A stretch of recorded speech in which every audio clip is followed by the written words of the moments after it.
And they have so much tea. Good evening, everyone. Thank you for coming.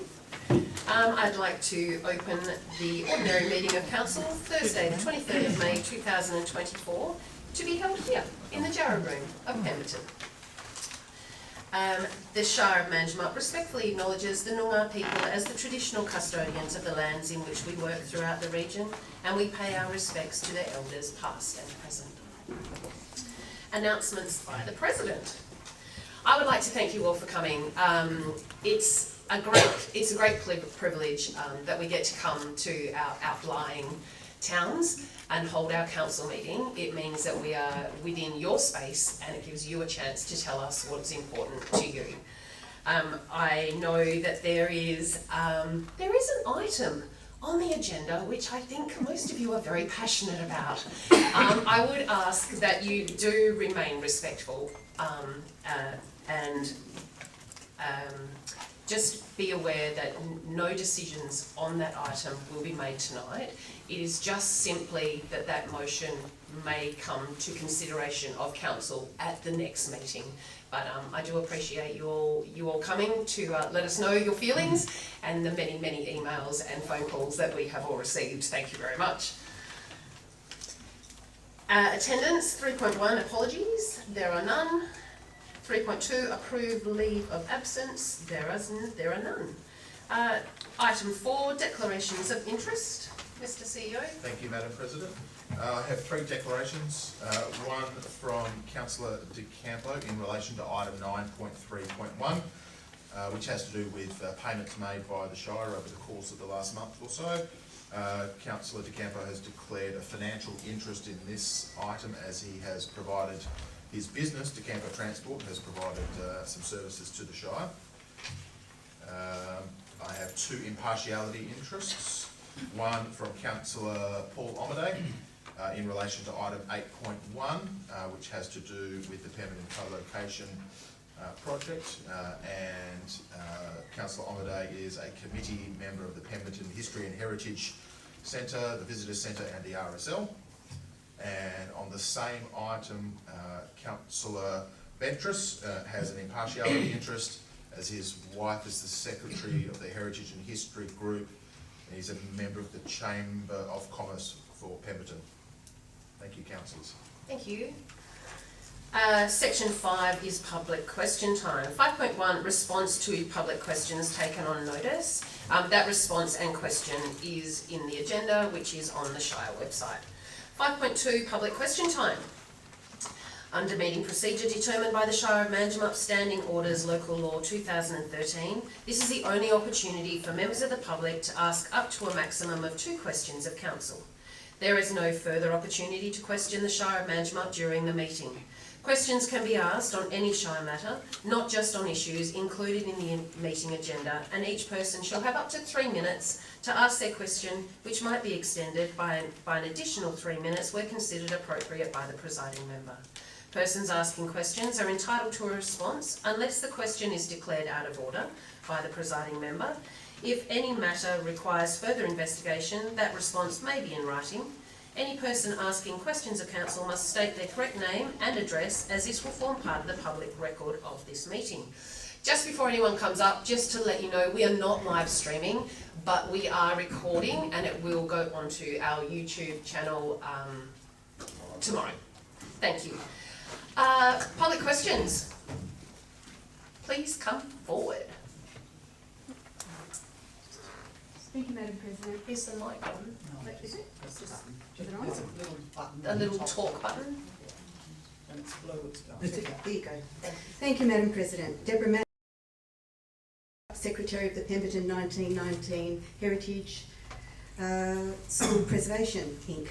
This group wishes to thank the Shire for its letter of support for our funding application for native forestry transition funding. We are well aware of our chances are limited on this cause, but we will continue the cause to maintain the heritage streetscape within the town of Pemberton. With the Shire of Manjimup's resolve to return management of the entire reserve back to the state, which the Shire of Manjimup has had a management order over for the past decades, the reserve is currently under review for subdivision by Department of Planning, Lands and Heritage. With the parklands and car park becoming one reserve and kept under the management of the Shire of Manjimup and the site containing the buildings becoming a new reserve with new tenure arrangements to be determined. With the management order for the entire reserve now extended to the 31st of July 2024 to allow the visitor centre and the CRC more time to vacate the buildings, this group is extremely concerned with the increasing vandalism and damage being done to the back rooms of the school, the area on which current site plans shows the boundary of this part of the building belonging to the health department currently. We know that it is mostly being done by older school children who are unfortunately becoming bolder in their actions, and it is only a matter of time before damage is extended to the front and side windows. The other concern is as the weather becomes cooler and wetter, maybe, the site will inevitably be used by squatters, which has been happening more frequently since 2020. Correspondence from DPLH on the 13th of May 2024 has confirmed that and I quote, "The Shire has also advised they have no plans to board up any windows. However, if something happens before the 31st of July, they are still responsible for the premises," close quote. As such, this group advises that using volunteers and sourced materials, this group is currently covering the broken windows where children are accessing the building. Most of the material used by children to break windows is being accessed from the remains of the demolition of the old toilet block at the back end of the site. This area has been left abandoned for 3 to 4 years now without being cleaned up properly and with fencing that we presume is still being paid higher fees on. Photos are attached. We would ask Council for an update on where the cleaning of this part of the site sits. As this is only a notice from this group advising that this group will continue to undertake volunteer clean-up of the old school building site until tenure of a newly subdivided release is finalised, it should also be noted that this has been the case for many years, that the site has been under the management order of the Shire of Manjimup. While appreciation is given for the work carried out on the park area of the reserve, there has been a degree of negligence over the years with regard to the part of the reserve where the buildings sit. Any work in tidying up the block, when it has become overgrown and a fire risk, has never been undertaken by the Shire, but has been left to volunteers, and we will continue in our efforts to keep the site safe from damage and neglect. Thank you. Thank you. Who takes these? Anybody? Yes, can we have your notes? Thank you. Thanks, Paul. Anyone else? Mr. President, Madam, sorry, Madam President. CEO. Is this your deputation, Mark? Or something separate? No, that's regarding the trial grant. Yeah, That comes a bit further down. Sorry, my Thank you.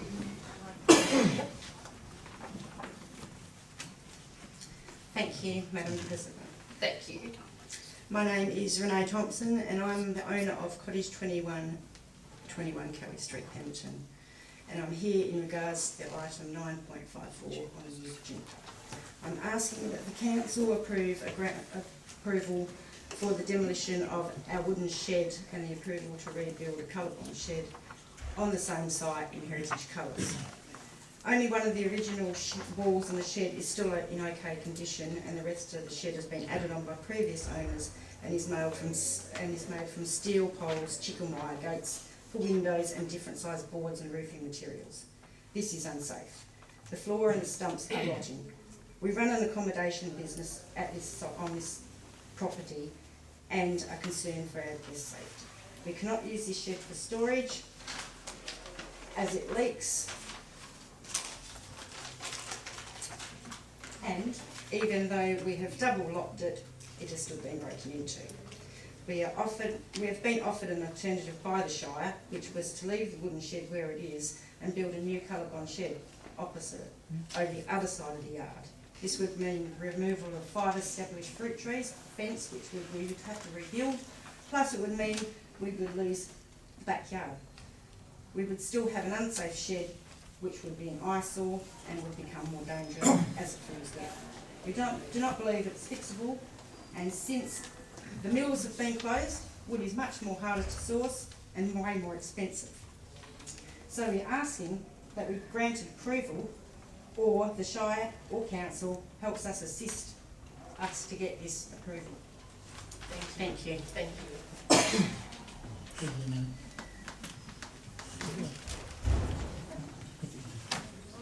Oh, Ms. Thompson, can we get your notes? Oh, you really want to have them? Thank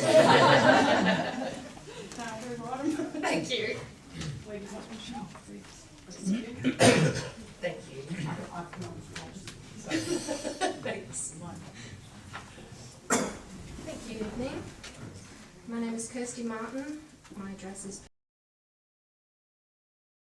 I'm here to address the notice of motion, 8.1 in particular, point 2B, placing the RSL Memorial Library into the RSL Hall. I'm sad that we are here again after going through all this in 2022. It seems that this council seems to have a habit of rehashing the issues over and over again. How can we as community members trust in what you say and do? The library is an important part of our community. Over 50% of the population have library memberships. Over 30% have used the library in recent months. Personally, I think this number could actually be higher, as in the case of our family, where my husband is not a member, but I borrow books and DVDs for him. When we moved to Pemberton 8 years ago, one of the first things we did was join the library. At this time, the library occupied the full space of the old RSL Hall. This motion aims to force the library into 40% of its current space, about half of what it originally had in the old RSL Hall, which means 60% less books, 60% less DVDs, no round time, floor space, and no holiday activities. And even less space if it also has to accommodate the librarian desk and the computer area, the public computer area. Mr. Rose, I saw a Facebook post of you recently attending Rome Time in Manjimup Library. You saw for yourself how much this time means to the little kids and their parents. Does this council really want to take this from our Pemberton community? Without a decent selection of books, you are dictating what the community gets to read. A library is supposed to fuel imagination and the love of reading and exploring. How can this happen if you don't offer a decent amount of choice? We love our library. Will it be noisy sometimes because the centre itself definitely wasn't designed well? But at least it is separated from the people standing and talking at the CRC and PVC reception desk. If moved, not only will it be less than half its space, but it will also be right in front of the CRC counter, giving it absolutely no privacy or library feel. I understand that Pemberton is a tourist town. We ourselves are accommodation providers. However, you can't always value tourists over community. Without the community, there would be no tourist town. The community, including our kids, deserve some things that make living in Pemberton enjoyable and sometimes bearable. You are supposed to be the people for the community, not against it, not take from it. Value our kids' learning and access to books and services over a tourist's temporary discomfort of standing at a sometimes busy reception desk. Ms. Martin, that's 3.5 minutes. Are you nearly there? I'm almost done. Thank you. People who, in all honesty, will only be here once. Value our community more than the extra retail shelving space to sell products that hardly anyone buys. Why not make simple improvements to the CRC PVC side, like clear signage and desk dividers to clearly allow visitors to see what each area of the reception desk is for, rather than allowing visitors to feel angry because they feel like they're being ignored by staff not serving them. Why not redesign the retail space with less bulky display and better layout so that there is more space for people to stand while waiting? These people are on holiday and generally not in a rush.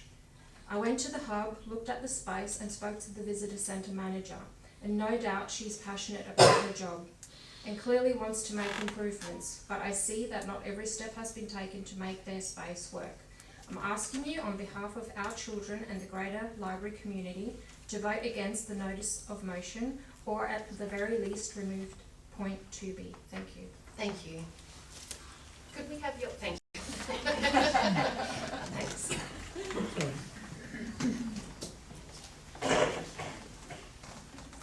Hello, Madam Speaker.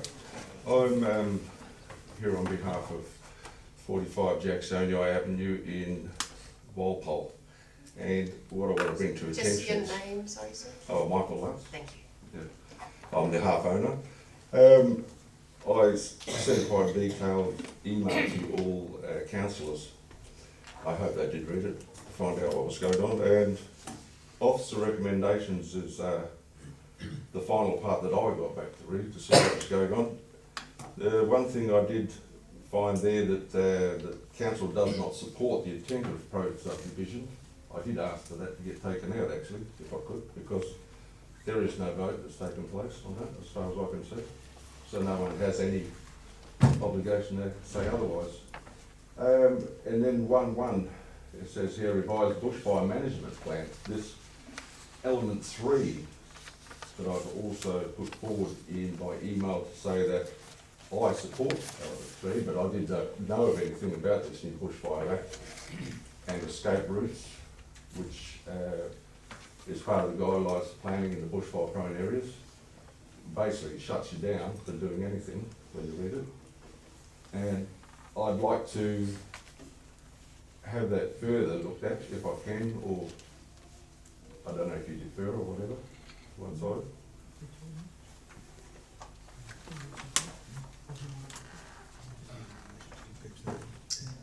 Yep, sorry, councillor. No, you can't ask me a question, mate. Okay. Sorry.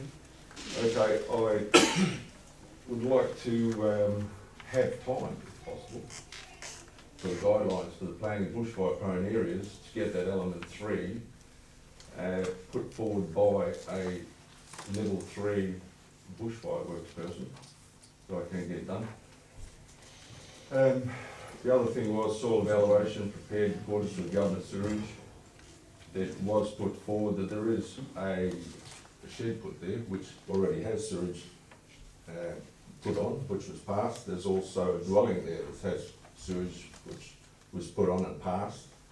And you're still asking for to demonstrate the effluent of 2 dwellings on the property when it's already been passed. I don't know why that has to be done again. And vegetation clearing, it says the other part was because we have a lot of riparian vegetation, because we do have a creek running through the place and a lot of trees, and about fuel reduction on those borders. I do believe that the council can waiver that or look at some alternative instead of tearing apart all that bushworks. In the end of the day, we're not putting a fence through there anyway. This is basically to be able to get me down there and be able to stay there more than 3 days a month. That's where I'm going with this. And at the end of the day, if I can't live here, I've got to live on the street basically. So I'd be passionate about putting it forward that way, so I need somewhere to live in my retirement years. And I hope something can be done about it. Thank you, Mr. Lutz. Okay, thank you. I have a question. A question, Mr. Lutz. Yes? Why can you only Not live really, sorry, Mr. No. Sorry, councillor, it's just questions. But like, and the response will come from the CEO. You could probably have a chat with there? the Okay, CEO I have a and question then for we'll, the CEO. It's unusual to have questions public question time. when the item comes up in the agenda to ask questions. Okay. Thank you. Thank you.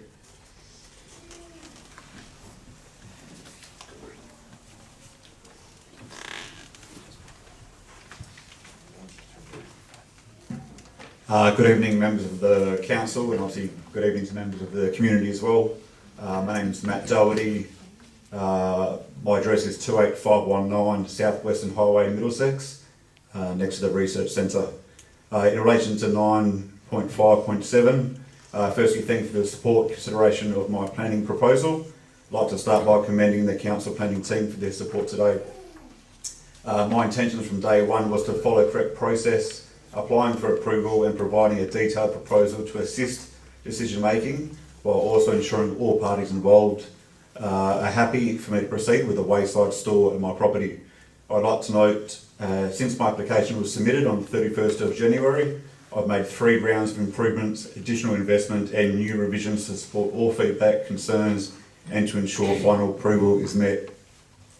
As you'd be aware, the main issue has been main roads. due to access and car parking considered not adequate. Parking, since my original application, I've extended the front parking to now be 34 metres in length. A way of clarity, 15 metres, this is actually 15 metres longer than the legal limit of a car towing a caravan, so you can easily fit 6 cars in this space alone. There's also an additional parking of 1 car behind the store, bringing a total number of 7 cars available, or at the front of the property, safely off the road. I'm yet to see another store get 7 more cars at one time. I've also installed an optional caravan overflow U-turn area 50 metres off my driveway with signage and widened the driveway to accommodate dual lanes. I'm sure you would agree this is not just adequate but an abundance of parking options or safely back from the road. On the access point, my store is expected to draw very low volumes of customers, and the driveway and access area have been safely used for my residents for over 22 years.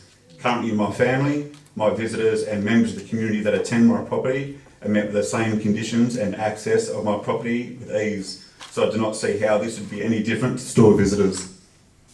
In summary, and keeping under 3 minutes, I request your support of approval, noting some common understanding that I've met and I believe I've exceeded all requirements towards my approval and putting in an actual approval for the store, while also supporting the council's strategic plan towards assisting agri-tourism ventures along the southwestern highway.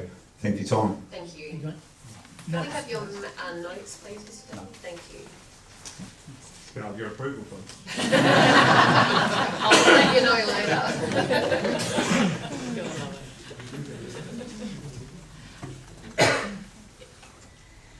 Hello, my name's Kerry Hoskins.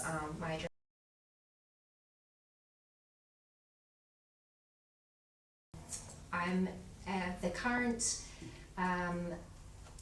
casual librarian at Pemberton Library doing the story time for the past year, and today I'm speaking on behalf of Margaret Bowers from the Pemberton Age Accommodation Retirement Village, and she has sent in this letter saying, "To whom it may concern, I wish to add my protest regarding the alterations proposed for the Pemberton Library and Visitors Centre. The library is a most essential service in a small town such as Pemberton, and so many people will be at a disadvantage were it to be downsized. We elderly depend so much on the range of literature available, as do the children. In many cases, the cost of providing sufficient reading matter for all ages would be beyond the budget of these families. In addition, the most helpful attitude of our brilliant librarians would be constrained by lack of suitable material in such a reduced space." Thank you very much. Thank you. Can we have your notes? Yeah. Thank you.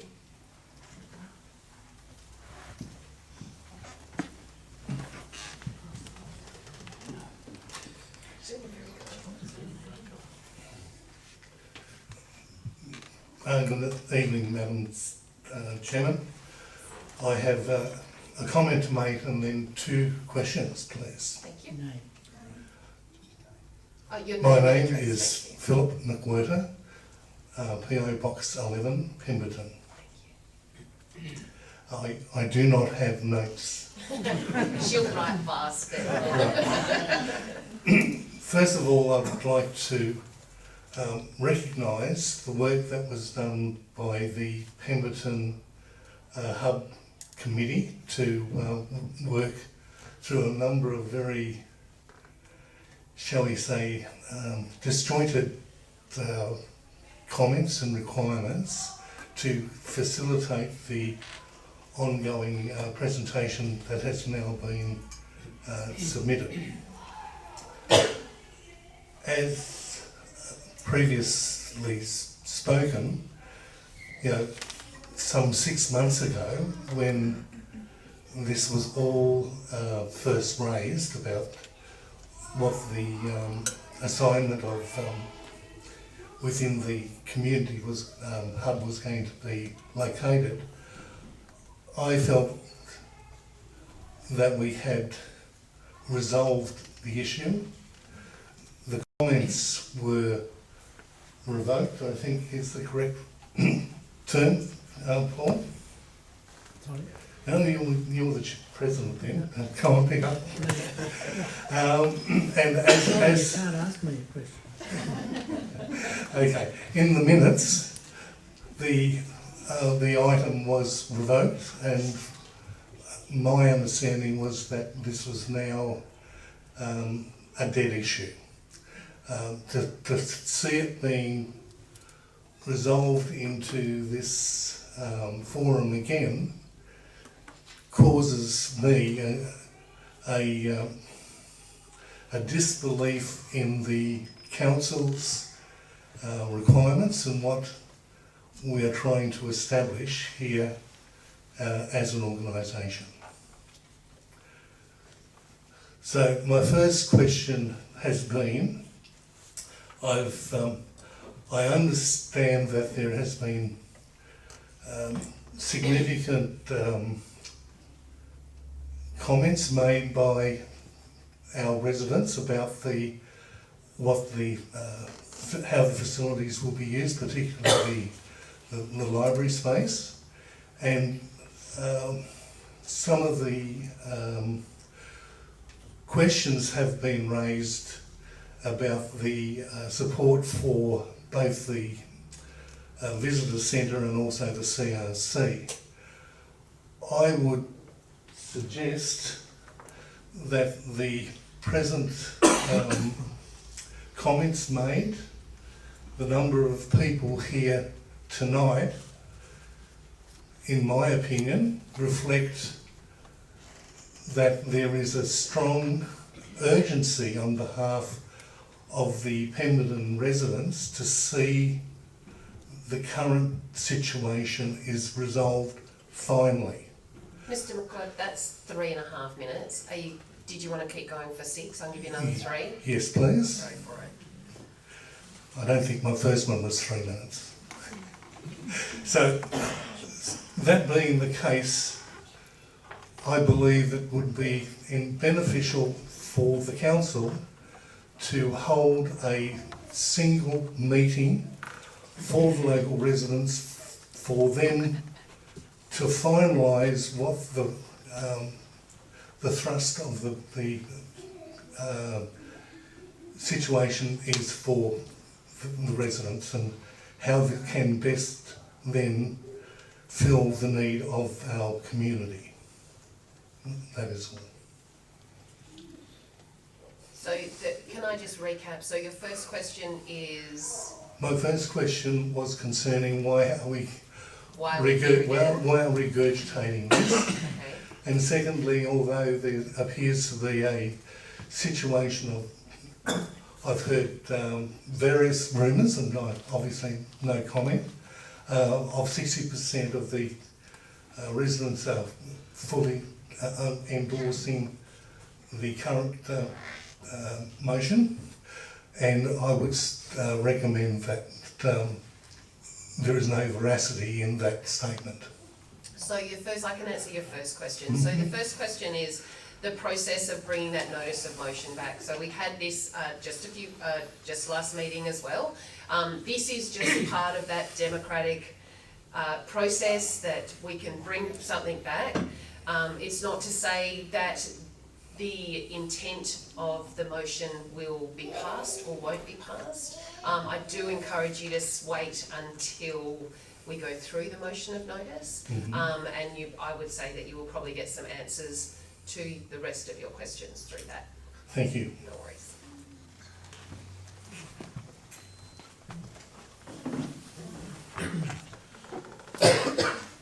Excuse me.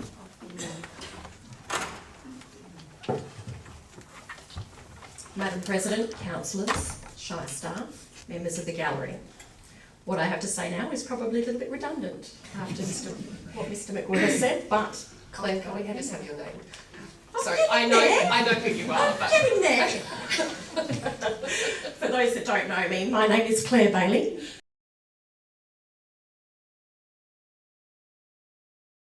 I'm a resident of Clary Jones Place, and I speak on behalf of myself, my husband Clinton Bailey, my daughter Hannah Bailey 12, George Bailey 10, and Ethan Bailey 7. We have lived in this town for a little over 2 years, and prior to that were commuting twice daily, every day, to school from Manjimup for 4 years. Excuse me, I get the shakes when I start public speaking. in order to access the benefits of living in a safe and supportive community for my family. We are a neurodiverse family, a family with additional learning needs, a gifted family, a disabled family, and a homeschooling family. We've tried team sports with our kids, which has been very hard to access that because of their neurodiversity. But one thing that has been constant since they were toddlers was reading. Each of my children are avid readers, inhaling books at a rate of knots. We are weekly or more users of the Pemberton Library Service. We are 5 of the 309 active borrowers that have been using the library to borrow items over the last 3 years. This is a little over a third of the Pemberton population as of the last census. These patrons have collectively borrowed over 8,000 items since the move from the Lesser Hall in May-June of 2023. This is an increase of over 16% compared to the previous year, a good growth rate by any reckoning. My youngest, Ethan, is 7, currently being homeschooled. He has borrowed over 800 items on his own in his short 7 years. Currently, he borrows over 20 items a week. The library is more than its catalogue of resources for our family. It is part of our village. We don't have family support, so we rely upon our community to be that support. Our librarians know each of us by name. They know our reading interests. They are an important part of the fabric of our community. And the library is one of the only safe places outside of school they can attend where I know they are understood and they are valued. So I ask, if we relocate the library to the RSL hall, in turn reducing the floor space by over half, which in turn means reducing the currently held catalogue of over 6,800 items, potentially by half, which sections do the proponents of this move suggest be heavily culled or reduced? Would it be the large print books and the audio books that the elderly rely upon? Is it the junior kindergarten books, maybe the young adult, the local history, the magazines, DVDs, or graphic novels? We are limited enough compared to our metropolitan counterparts in terms of resourcing and disability supports. Please do not reduce the very little we can access here even more. Thank you. Thank you.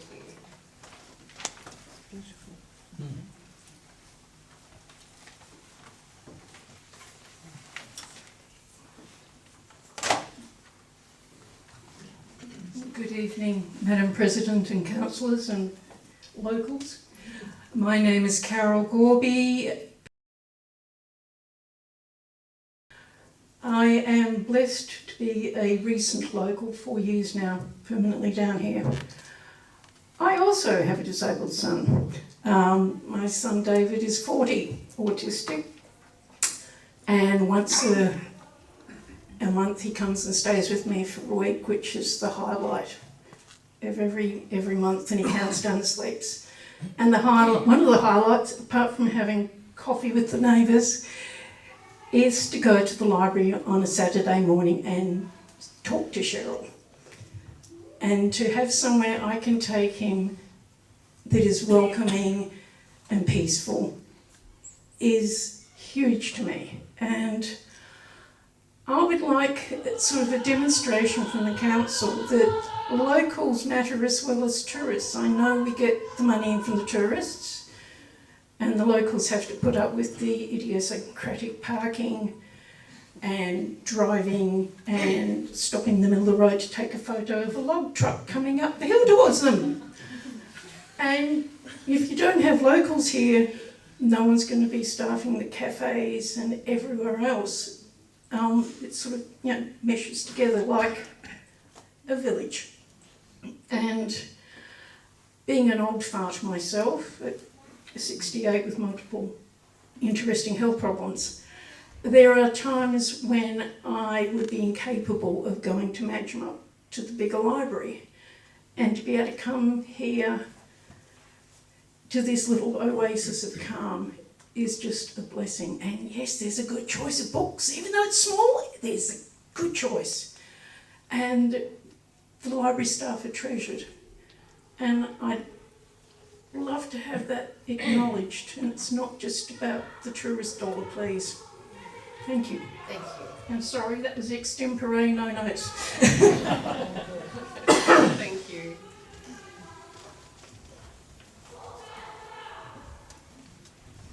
Madam Council and Council, Speaker Jackson Cavan.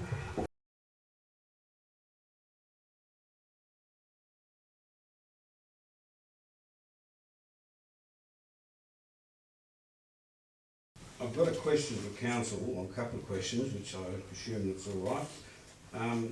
In the motion for 8.1 at 2A, Council acknowledges approximately 600,000 has been received from the Lottery West to build a suitable facility for the operation of the Pemberton Community Resource Centre as per information provided on agenda 8th of December 2022 911.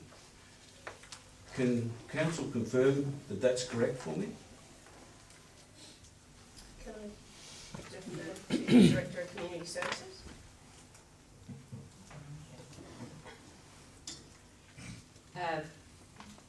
That's actually not correct. It includes both that figure of 600,000 from that particular agenda item, includes both a portion of the build grant from Lottery West and the CRC fit-out monies, which was not a part of the build. Thank you. There's some confusion about, and this would have to be answered by the Council again. It was quoted in the minutes or the proposed motion that the build Shire grant, yet I was aware that it was for the complete infrastructure. It was arranged to deliver a facility for a range of community groups and services. The application included the RSL, Chamber, Visitor Centre, Library, CRC, Heritage and the Arts. The build Shire grant, Lottery West approved for the construction of a Pemberton community hub for a range of community groups and services and storage units. And the December 8th, 2022, 600 reference build and fit out includes the CRC grant received for fit out the entire development for $236,000, not just for that. These are my notes too, which has got some confidential notes on, so you can't have them. I confirm that the layout of the building as per design and as per application to lottery, I confirm the library was designed and built as a fit-for-purpose library. That's what it was designed, done, and put and built for. Okay, so it's 102 square metres or something that's going to be reduced down to 38. Not acceptable. I confirm that the CRC and the space, the VC space was designed and built in accordance with specifications and designs agreed to by all project stakeholders in 2019. Why are we here today? You got items 3, public toilets situated in the... Sorry, Mr. Jackson, would you like it extended? That's 3 minutes now, would you like to? That's 3 minutes. That's 3 minutes. Well, I'll just take one more. Okay. Okay. The cleaning is already done by the shop. It's not to be reallocated or recosted or anything.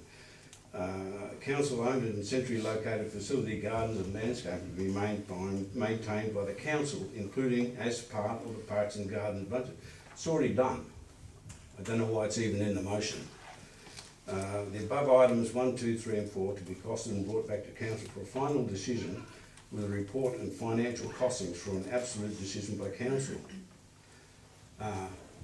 What I'm requesting from you is a full audit be done onto the audit of the finances and practices of the Pemberton Community Hub to make sure they comply with the original application. Thanks. See ya. Thank you, Mr. Jackson.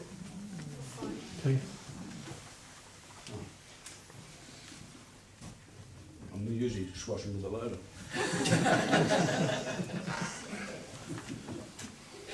Are there any other questions? Thank you. I thank you all for your input. Moving along. Presentations. This is you now, Mark. Oh no, you're a deputation. Hang on. Presentation 6.1. We have Neil. presentation. 6.2, we have Neil, deputations. Thank you. Deputation will be presented by Mr. Mark Hudson relating to the state government's strategy on trails for Pemberton. Thank you. Thank you, Madam President, councillors and locals. My being here this evening is just to talk about the grant that the state government allocated for the next 4 years. Pemberton received 13.5 million as in the pledge, and that's divided into various components. Basically, going to take a little quick journey of where it's come from, because it started back in 2006 and 2007. Mark McGowan, who was the minister back then, was the Minister of the South West, and we got a grant of 10 grand, which gave us 2 documents. From that, we actually got a grant through the federal government, as in the Pemberton Visitor Centre and the Pemberton Camp School. And that was 100 grand for trials and 66,000 to actually do community activation. Then 2010, we had a meeting with the South West asking DBCA and the state government to actually do master plans. Now, the reason I'm actually holding all these documents is that there's a huge array of documentation which has been done over the last decade, and we've actually had a fair few comments from the eastern states saying all you do is plan. But having said that, that documentation has actually got us to where we are now. We had things like the Trail Hub, which Collie and Dwelling Up were just announced 3 weeks ago, as in they've met the requirements of a trail town. That's a first in the world, and the idea is that's a range of things in terms of elements that go together. There's a whole pile of getting people to come in, but it's not just mountain biking, walking, riding, it's that whole raft of experiences. The South West Development Commission did the Tourism Futures, the South West, back in 2015. The state government produced a overarching mountain bike direction, as in the plan. Then the South West Master Plan came through. They've then since done a strategy document for all types of trails. That includes equestrian, trail running, hiking. The hiking, which is bushwalking and trail running, was the first time it's been done in the world. So that's been led by Department of Sport and Rec and Department of Biodiversity, Conservation and Attractions. And they've been instrumental in getting it through. Obviously, Loches West have been working hand in hand with them. We then had Pemberton as a trail town pilot, and 2018 we developed the Pemberton Trails Master Plan. And from that, if you were to cost the whole thing, it would cost a large sum of money, something 30-odd million. We then, from that, picked out the concept plan for the Pemberton Arboretum, which is just below the Gloucester Tree. And we started that 3 weeks ago, as in construction on the ground, so they're actually doing design right now. And that was cobbled together through the Shire of Manjimup, Parks and Wildlife, Donnelly District, the Pemberton Visitors Centre and the Pemberton Cycling Association. So those organisations have been working together to actually make this actually happen. So the concept plan for the Arboretum was 20 k's of trail. Then we received notification that we would get funds to actually complete. Now we received 8 million, well we will receive over the next 4 years, 8 million for trails.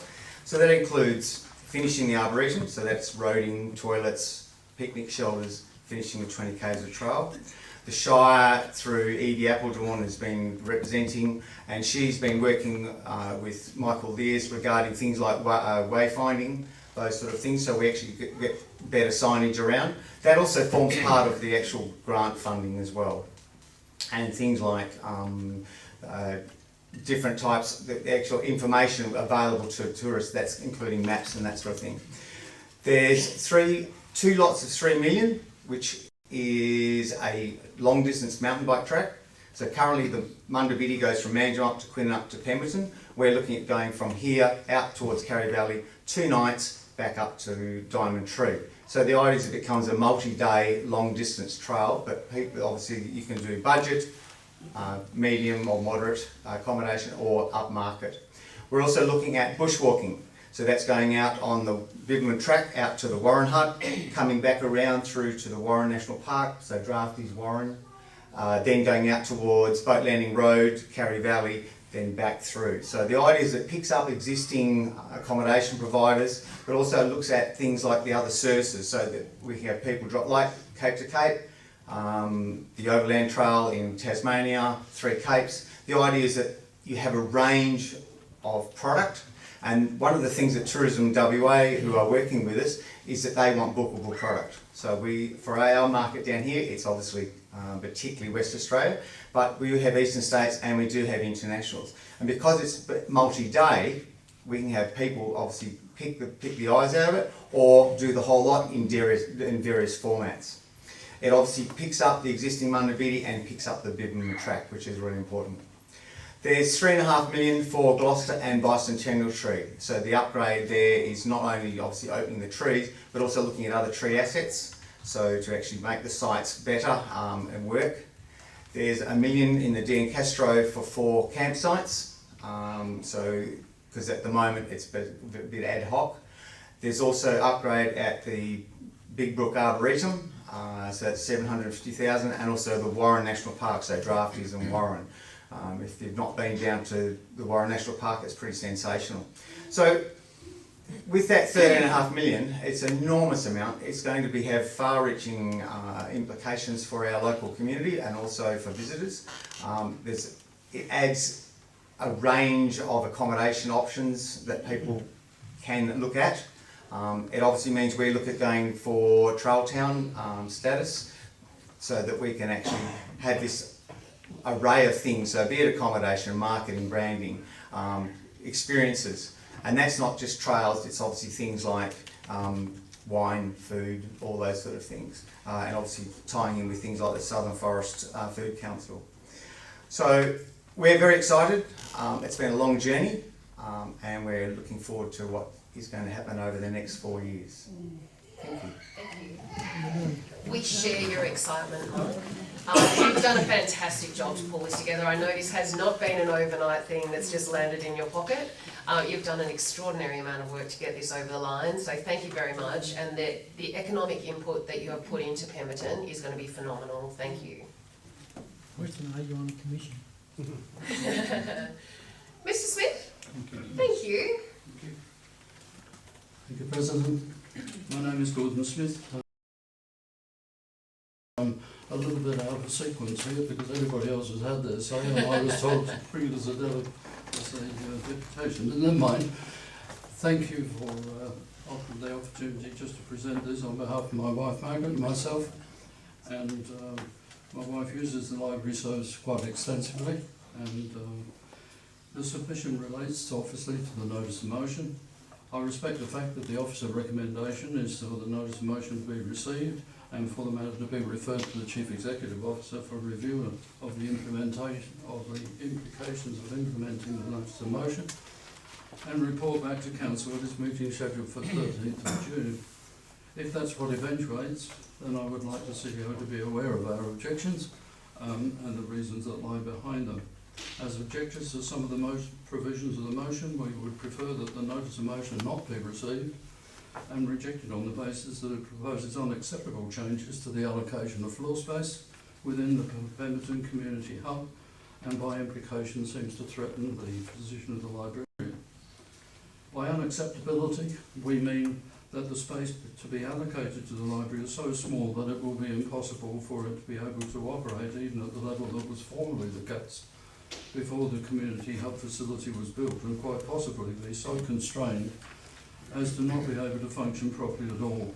This is in direct conflict with the Council's own corporate business plan that provides as follows: that Council will maintain public libraries in all 4 towns and continue to expand and modernise the facilities. Insofar as that is met by the present floor space allocations, it will certainly not be the case if the space allocated to the library is to be contracted down to 68% less than the current area currently occupied, with significant diminution to the services provided, a list of which is set out at page 238 of the attachment 8.1b. The funding that was received for the development of the community hub, we understand, was based on the plan now implemented. It seems reprehensible that hardly has it been put into place, that changes to the space allocation are being proposed as if it were a hidden agenda all along. One might not have been acceptable to the funding agencies in the first place.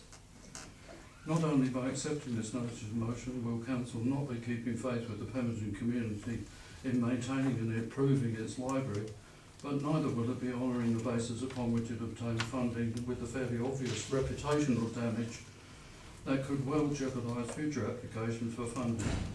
Certainly the Pemberton community would have good reason to lose faith in this council if it says one thing and does another, as is the case before us now, and all without a hint of community consultation. It would seem that the changes to the way in which the hub is occupied will cost a significant amount of money which the council frequently argues it doesn't have for a range of other activities. Why would such expenditure be appropriate here with nothing of significance being achieved? No justification for the purpose has been advanced. We wish to register a very strong objection to the proposed floor space reallocation mooted in the notice of motion and express our desire for the library to remain as it is at present. Thank you. Thank you, Mr. President. Smith.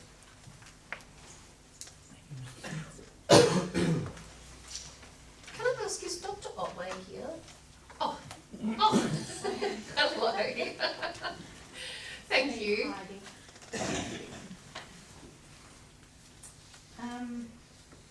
So good evening, councillors, Shire President, all the staff of the Shire, and also our awesome community in attendance. Thanks for coming. I'm Dr. Jolene Otway. Well, I'm Thank getting you. taller though. Thank you. Pull it down. Thank you. I feel like I'm shouting at you. I'll stand back here. So yes, a lot of my thunder has been stolen, obviously. I'm speaking this evening as a concerned citizen about the point 2B in the notice of motion 8.1. A concerned citizen watching conflict break out within our town. I don't know if anyone else has been feeling that on the streets, but I've got deja vu. I sent an email at the beginning of this week trying to propose a constructive way forward that would help the community, and I completely understand that your inboxes were just a barrage of things, but I do thank Councillor Wilcox and Ben Rose for replying to me. That was awesome, but as a result I kind of asked to come in and can I actually say it, just in case people got my email lost in the chaos. So firstly, looking at the proposal itself, I took that proposal and I went down to the hub and we measured it out and we marked it out and we took a photo and we got the structure because I was concerned. I had heard, and this is another rumour, that people had not been in there to see it. You know, people hadn't gone and seen how the space was set up. So what I did, I'm not sure if any of you have not had a chance to go in there yet, but I took a photo and I drew on it so you can actually, you can actually see the space that the library is set up as per proposed Plan 2020, so I purely ran off that document using a ruler and working it all out. And this is the picture for those who have not been in there of the space that is defined for the library. And this is how the space is currently being used by the Visitors Centre. So I'll deliver I've got a couple of copies. Has anyone not been in yet? Feel free. I've got, I don't know how many copies. I went a bit silly at the CRC. So it's up to you. Pass them around, thank you. If you've not had a chance to see it, it's a bit coarse, but I thought it's a different visual for people to see. And the other thing, I don't know if you've seen me online, but every time there's an argument starting, I'm trying to put up the picture of the reference so that people have actually got the fact that was included in the appendix. A very talented friend of mine drew some boxes on it, which I think also makes it easier to see. and all that there is the boxes over the space. So you can see the relative space of what we currently have versus what is proposed. And I've tried to split it into public space and, you know, the resource room, just so we've got a feel. And I'm quite happy to take anyone down there and do some measurements themselves. But I guess the key takeaway is that from my measurements, and I am purely basing it on that diagram, we're looking at that space being about 40% of what it currently is. And for those who ever visited the lesser hall when the library was there, it's half that. So it's half that. So it's a pretty scary small, but getting that perspective is pretty important. Sorry, just a technicality. Can you just address council? Oh, sorry. Not gallery. Sorry, just a technicality. Thank you. Okay, sorry. People.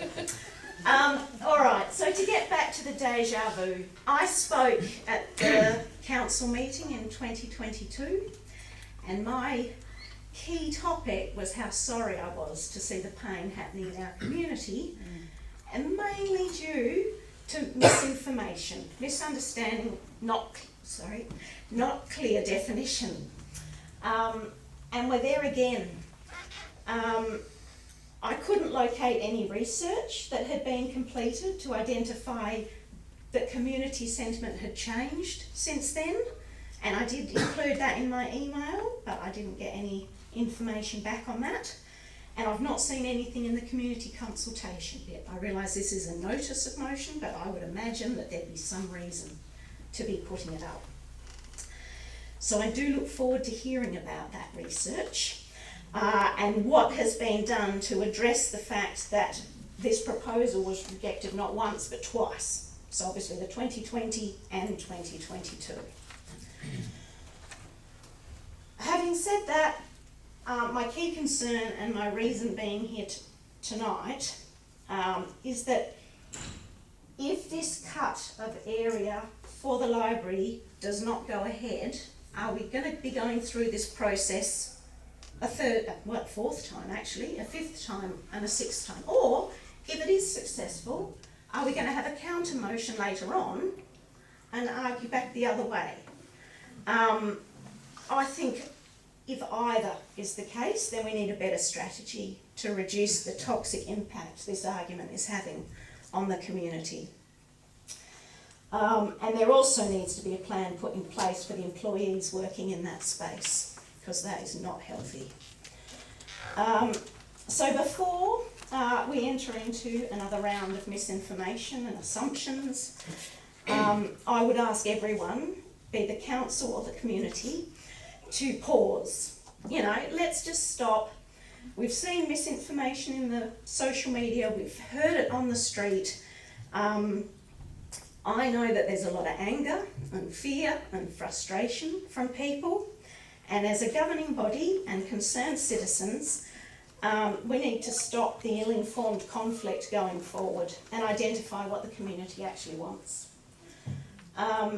It's natural to have strong feelings about things that hurt us. I acknowledge that, and that people think that they should have some things or they're going to lose something else. But it's also natural that we surround ourselves with like-thinking people. So people that have our own ethics, people who share our opinions. And therefore it's very easy to think that perhaps we're in the majority. And I don't think until we get some kind of assessment that we can honestly believe that either way. So let's organise a fair and impartial gauging of the community opinion, be it an awesome meeting that's proposed, but at least have the facts down and get the community's opinion on the future of our library, and agree to accept that opinion. Let's not go round again. Oh God, I've lost my spot. So to define what we want with an impartial gauging of the community, whether it be the current setup or whether it be a proposed setup with a bit more definition, please. So the action on this consultation is the only way to put a stop to the repeated pressure on the library of its displacement and its downgrading, which I can only imagine is leading to quite a toxic environment within what we would like to refer to as the community hub. So let's get it right and put this bloody thing to bed. So I would humbly request that the council vote against taking this motion any further forward, and instead going to the community and getting an idea of where they want to go in some kind of manner and taking their opinion and, yeah, put it to bed. Thank you. Thank you very much. I've scribbled a bit. She's used to scribble. Thank you. Okay, 6.4 is delegate reports. We have nil. 6.5 is conference reports. We have nil. Would someone like to confirm the previous minutes, please? Councillor Ivey? I move that the minutes of the ordinary meeting of the council held on the 2nd of May 2024 be confirmed as a true and accurate record. And a seconder? Councillor Monet? Can we put that to the vote, please, councillors? All those in favour? It's carried 9-0, thank you. Okay. The big party. Number 8. Motions of which a previous notice has been given. 8.1, notice of motion. Councillor Ventris? Yeah, I'd like to move the notice of motion that's been presented in the agenda, and yeah, the second. Thank you. I'll second the motion. Question? Is he moving the notice of motion, or is he moving the officer's recommendation on the notice of motion? Councillor Ventris? I'd like to move the officer's recommendation of the notice of motion. Thank you. Thank you. Seconder? Councillor Campaign? Just second that. Thank you. Speak to the motion. Oh. Right, Jules. Sorry. That'll be a budget lunch. That's an OSH issue, right? Thank you, Jocelyn. Did you want to speak to the motion, please, Councillor Ventris? I'd like to speak to the motion. Look, this is obviously a very difficult situation for everybody. And first of all, I'd like to start by thanking the President particularly, and who spent 2 hours in the hub recently to have a look at the situation that we face in the hub, and I'd like to leave her to make her observations, but she acknowledge that there is a problem in the workings of the hub. I'd like to thank the CEO for his help in putting the motion together for me, and also welcome our new CEO to Pemberton for the first time for a meeting officially, Mr. Ben Rose. So on behalf of the community, welcome to Pemberton. And then I'd like to speak to the problem. The problem that we've got here is that there is a problem that existed in reality. And as a councillor, you find yourself in these dilemma situations. And the dilemma is there's 8 groups in this situation, and it's not working for some. And we've heard tonight that there's a great library, and I've heard fully and I understand that there's a great library and you want to keep the library and it's all good. But as a councillor, there's other parties that are involved. And the other parties are not so happy with the space, okay? And so they've come to us, and we had a situation where there was a proposal 2020, and you've got that before you. We had a committee of council, but in 2022, they had a vote of the committee of council, and the vote was 7-2. That they wanted to change the things, the arrangements at the hub. There was an absolute decision of council on the 17th of November. That was rescinded on the 8th of December. So yes, there's been toing and froing, but it hasn't been anything like a unanimous decision. And in the hub situation, there's always going to be an element of give and take. Some get, some whatever in the situation. So it's been a difficult situation, but we have to acknowledge that there's a problem. And my thinking in bringing this notice of motion, and I'm trying to offer an explanation, is that the meeting tonight was in Pemberton. It gave good opportunity for people to come, so it's great that people have gone to the trouble of turning up tonight, express their opinions. This is to come back to council. No absolute final decision is to be made tonight. So with all the information, was to come back to council, and I support the comments made that there's lots of misinformation. Now, it's a difficult environment that I find somebody at my age, when something gets going and it hits social media, very quickly it becomes established as the fact. And we could go through some of those things point by point. The assumption that some of these other groups put substantial amounts of money into their situation. So just for example, just take the case of the CRC, whether it's 600,000, which was given, that number was given to us by the former CEO and it's recorded in the agenda, but there was a large sum of money that was given by Lotteries West for this council, and this is a problem of us, not the audience necessarily, to provide a suitable facility for the CRC. Now the assessment is that we haven't provided a suitable facility to the standard required for the CRC. And there's a large amount of money taken from Lotteries West to do that. Same to the other groups, and we can go through all those other groups. But the misunderstanding is we received no Lotteries West money for the library. No Lotteries West money. And the users of the group, and it's provided by your side, we received no money from the users as well. So you've got a great facility, and I can understand you want to keep that facility. But as a councillor, I have to take into consideration, Little Taddy's group put $80,000 of their own money towards their construction. RSL put $60,000 towards their construction. So I've got to take into account all those groups. Now those groups met recently, some weeks ago, and there's 8 groups, and those 7 groups asked of me as their councillor to take action to improve the situation in the hub, okay? So as a councillor, they wanted me to take action, and that was 7 groups, and there's 8 groups in total, okay? And they wanted me to take action to the current situation. So on their behalf, I've come forward. Now you've got one councillor in a community of 1,000 people. It's not easy for me to get around, and I think we can all learn something from this. It's not easy for me to get around and speak to everybody individually. And there's a lot of stuff put out there, and my phone number's freely advertised. I've had one phone call from the community asking me to clarify the information, okay? And I'm available at most times, and I had one other lady leave a message. But I'm just saying, in principle, guys, we could most probably communicate better. Maybe I should have called a public meeting to explain to all of you, and I apologise for that. And I'll take that on board.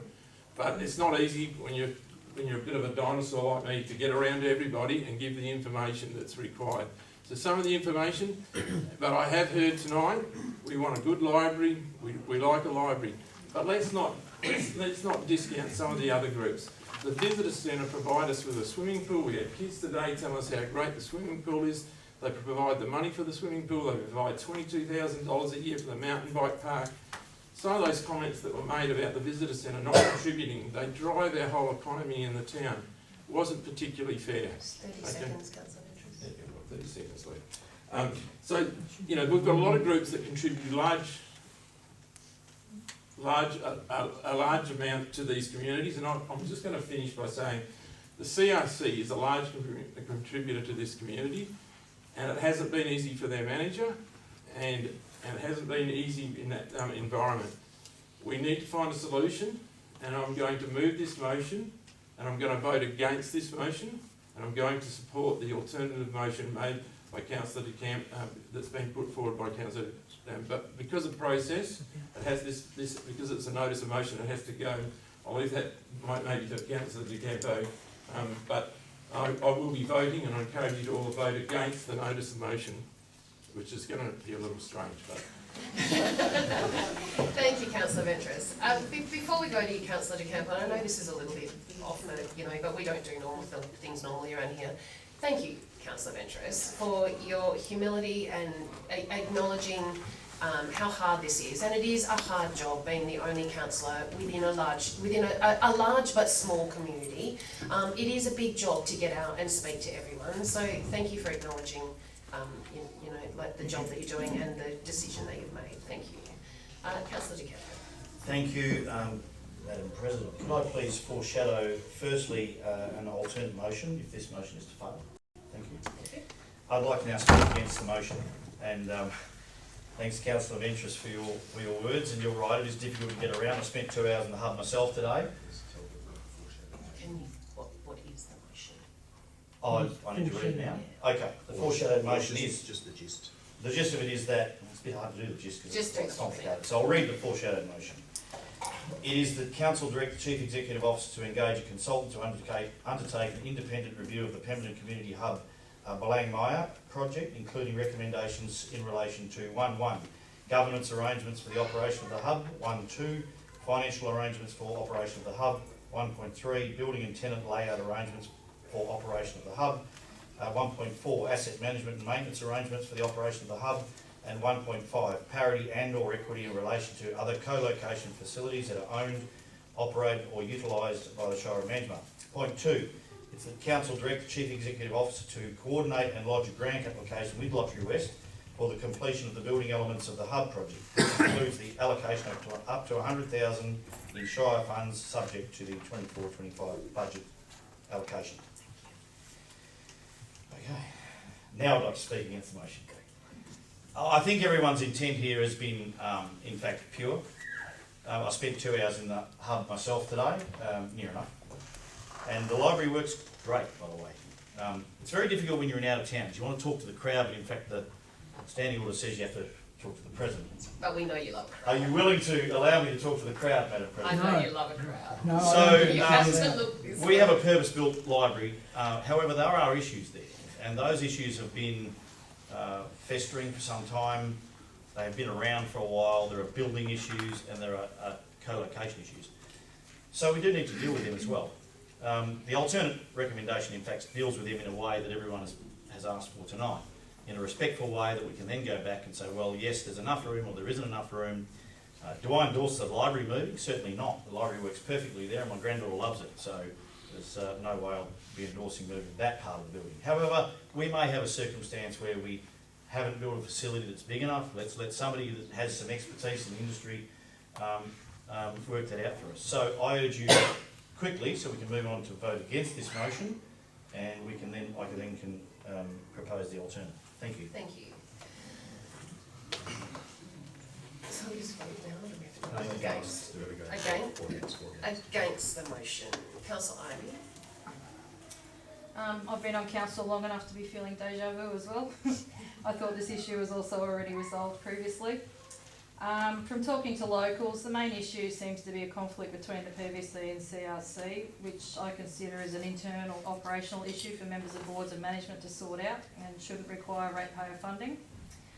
I also understand the Shire is already maintaining the gardens and cleaning the toilets. Operational costs should now be considerably less in a more thermally efficient building than what they were previously in the old school building. All other VCs pay their own operational costs, and CRCs are fully funded to pay theirs by the state and federal government. So I'm not sure why ratepayers should pay operational costs. And it's obvious that the community overwhelmingly does not want any changes to the library space, so I don't believe we should be voting for this. Any other speakers for the motion? Alright, let's just put it to the vote. Although... Can I just clarify that Yes, we're voting Councillor on Winfield. Councillor De Campos? No, we're voting on the motion. The officer's recommendation. Okay, so we're all clear on it. So what we're voting on is that Councillor Ventress's recommendation, which is the officer's recommendation at the moment. Okay, so all those in favour of the officer's recommendation and against? Carried 9-0. So we then move. Lost. 0-9. Oh, lost 0-9. Sorry, we've carried what we want to do. 0-9. So we now move to the foreshadowed motion. Thank you, Madam President. I'd like to move the foreshadowing motion. Do you want me to read it again? Go for it. I'd like to move that one, the council direct the chief executive officer to engage a consultant to undertake an independent review of the Pemberton Community Hub Balang Maya project, including the recommendations in relation to 1.1, governance arrangements for the operation of the hub, 1.1. 1.2, financial arrangements for the operation of the hub, 1.3, building and tenant layout arrangements for operation of the hub, 1.4, asset management and maintenance arrangements for the hub, for operation of the hub, 1.5, parity and or equity in relation to other co-location facilities that are owned, operated or utilised by the Shire of Manjimup. Point 2, the Council direct the Chief Executive Officer to coordinate and lodge a grant application with Lottery West for the completion of building elements of the hub project, which includes an allocation of up to $100,000 in Shire funds, subject to the 2024-25 Shire budget allocation. Thank you, Councillor De Campo. Is there a seconder to the motion? Councillor Darren? Councillor De Campo, would you like to speak to the motion? I would, thank you. And this motion seeks to put some clarity around both the operations of the hub, the financial arrangements of the hub, the layout of the hub, as we've all heard about tonight, and the maintenance arrangements and management of the hub. It doesn't only do that though. What it does is seeks to actually apply for a Lottery West grant, which the other motion didn't actually do, so that we can finish the building and finally get this thing finished and done properly for the community. There are rooms with no roofs in there still, and there are ceilings. Sorry, the roof's on there, the ceiling, and there are other bits and pieces that haven't been finished. So this seeks to finish the building, and it also seeks to provide some clarity around ongoing issues that will be there for quite a while if we don't seek that clarity now. So in relation to the governance arrangements, for argument's sakes, the financial arrangements, and the layout arrangements. I certainly don't think, after looking today, that the library is an amazing purpose-built facility. There isn't any doubt about it. I don't think that there is any desire here now to tear the library out of that building and put it somewhere else. Can there be a better arrangement? I don't know, but let's get somebody in who's an expert in the field, and let's let them look at it, and then we can go to the community and say, well, this is what the experts say, and the community can then have their say. It may well be that we say, well, the visitor centre could come to the bottom of town. We could reinvigorate the bottom of town by having the visitor centre in some building down here. But we don't know that until we get somebody that's a consultant and the expert in the field to provide us with that information. So I ask you to support the motion to give clarity to the community, to settle down the community in relation to the very thing that Dr. Otway was saying, the stress, the anxiety in relation to employees in the library and people who use the library. And we'll do it quickly. We'll rip the Band-Aid off and we'll do it quickly. There isn't any constraint to doing it from next week onwards. So we won't hang around with these things. We won't drag it out. It'll be done very quickly. We seek to provide that clarity and bring it back to you as fast as we can. I urge you to support the motion. Thank you, Councillor De Campo. Councillor Darren? I agree with Councillor De Campo's sentiments on the motion. I think one of the challenges here is that, and I too have spent some time at the hub in recent weeks, and look, there is certainly a congestion issue happening on that CRC and visitors centre side, but reflecting some of the comments that Councillor Ivey has made is that is an issue for two particular groups and shouldn't necessarily be to the detriment of another group who is in a very beautiful space. And I've got little kids, and my eldest daughter loves going to the library, and so I see the value for the community in that space, and moving that to simply fix another problem shouldn't be the only solution. And I think in this instance, acknowledging that there are issues and having a consultant come in to maybe work through some of those issues, understanding that a lot of this stuff was conceptual as we were developing plans and building it. It's not until you're actually working in the space can some of these things really come to light, and you can really see how the spaces work. So I think this is a good opportunity for us to pause, have a look at those things. If there needs to be layout changes with all the groups remaining in the space, I do think that there are very qualified, I'm a business consultant, there's farmers here and bus drivers and ex-school principals and the likes, that we are not designers, we are not space consultants that understand both design and space optimisation. And if we are going to make changes like that, I do think it's important that we engage those people that really do understand people flow, that understand how workspaces and community spaces work, and use their guidance as to how we should make changes, or potentially come up with other alternatives altogether.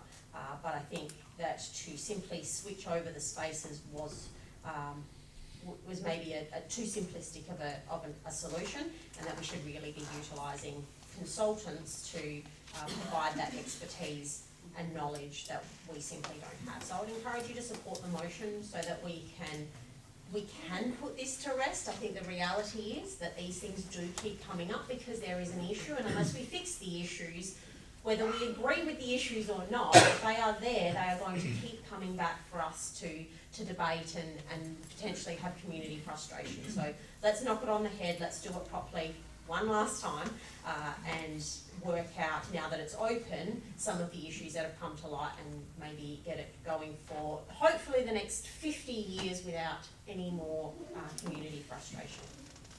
Thank you, Councillor Down. Are there any speakers against the motion? Would you like to close? I'd like to speak for the motion. For? I'd like to speak for the motion and thank Councillor De Campo for his motion. But just for clarity in this situation, at the end of the day, I think that allows for some more input to be put into the situation, and that's been well explained. And I'd just like for everyone to get a bit of a grasp. One of the problems we've got, to break it down to a very simplistic level, is people make mistakes, okay? And we've built this building, we could have applied for more money, we could have done it differently. But the fundamental problem is we have two very good spaces. Okay, and we've heard about the library, and Councillor De Campo has made it very clear that he supports the library being where the library is. But we've clearly got two very good spaces, but we've got three groups, and there's been this triangular effect where we've been trying to fit three into two. Now that'll all be looked at by someone that's more professional, whether we can fit three into two, or whether we need to look for another outlet for one of the groups, whatever that may entail. But I'd like the community to acknowledge that the other groups have got problems, and the solution will be found when you put yourself in the shoes of the others, in a sense, and the whole community can come together and realise that there's three groups, and we're going to do our best to accommodate all three groups. Thank you. Thank you, Councillor. Please, can I speak to the motion? Well, close the vote. Let me speak. Oh, you're sorry. Yeah. I'll go first. Sorry, then you go. Thanks. I'd like to just reiterate what everyone has said. The three groups that we are talking about are three very important groups within the town of Pemberton. They are all there to support Pemberton. I sat in there on my town visit the other Monday in the library space, had some delightful young children come and try and give me books and take books out. There is a congestion problem there. There is a problem within that hub, but I do think this is the way to go forward.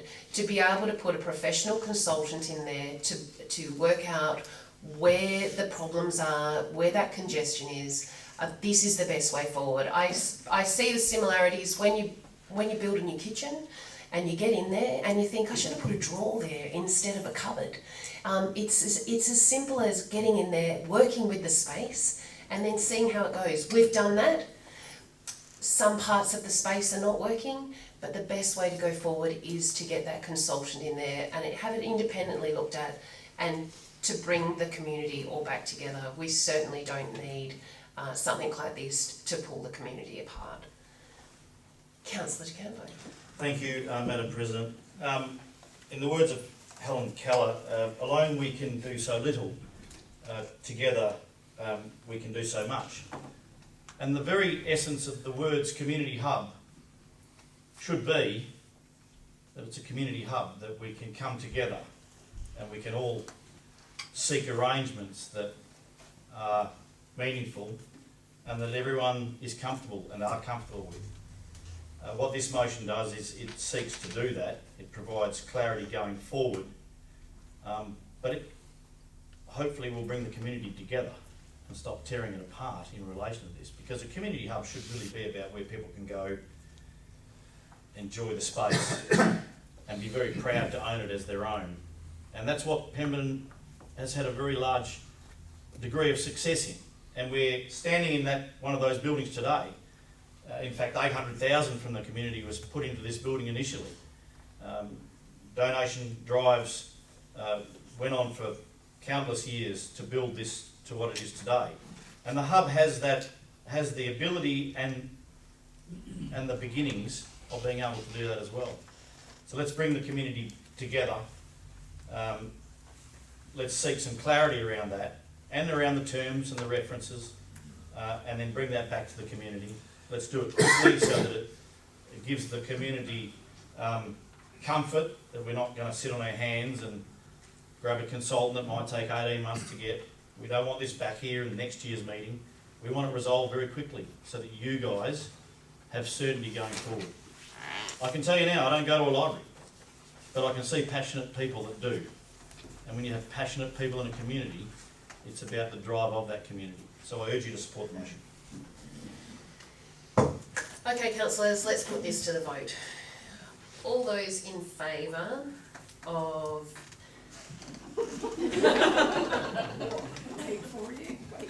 going to dinner? All those in favour of Councillor De Campo's foreshadowed motion. Sorry. You're really making it. And against? Carried 8-1. Thank you. Thank you. I'm going to give you the chance that if you don't want to stay for the rest of the meeting, you can leave now. But I do thank you all for coming. Obviously, there will be some consultation, and that will go out via our normal networks to involve you all. But if you don't want to stay, please don't feel that you need to stay. Thank you.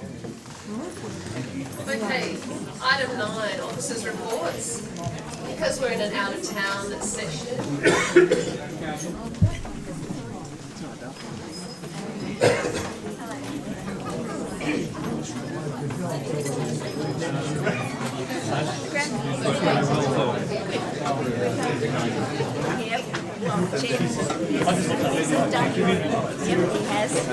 These are the tip of corrugated stuff like that. Didn't cost us yes, it is.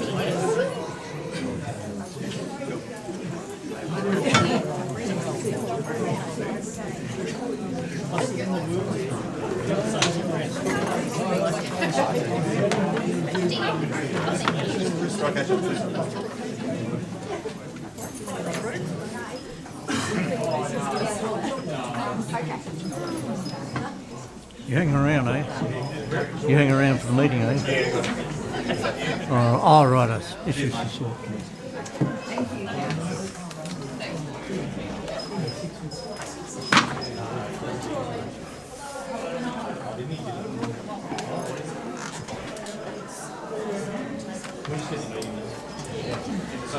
Thank you, everyone. Thank you all for staying. Thank you so much. Okay, item 9, because we're at normally we write some of these up on a whiteboard and we do them en bloc. Because we're at an out-of-town meeting, we're going to go through them one by one. So item 9, officers' reports. 9.1.1, review of council policy. 2.6.1, work health and safety. Councillor Is there a seconder? Councillor Ivey. Councillor De Campo, did you want to speak to the motion? Councillor Ivey, all those in favour? Carried 9-0. 9.2.1, proposed sub-licences, portion of Railway Reserve Manjimup.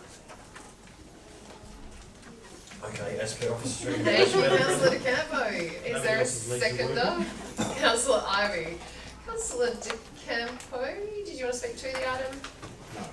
Councillor Ivey, all those in favour?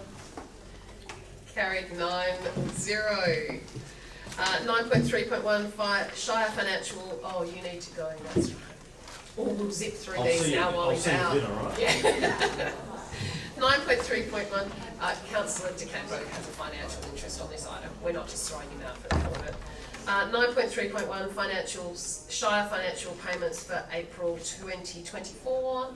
Councillor Nyland. Move as per officer's recommendation. Second, Councillor Ivey. Councillor Nyland, do you want to speak to the item? Councillor Ivey, all those in favour? Carried 8-0. Bring him back in. 9.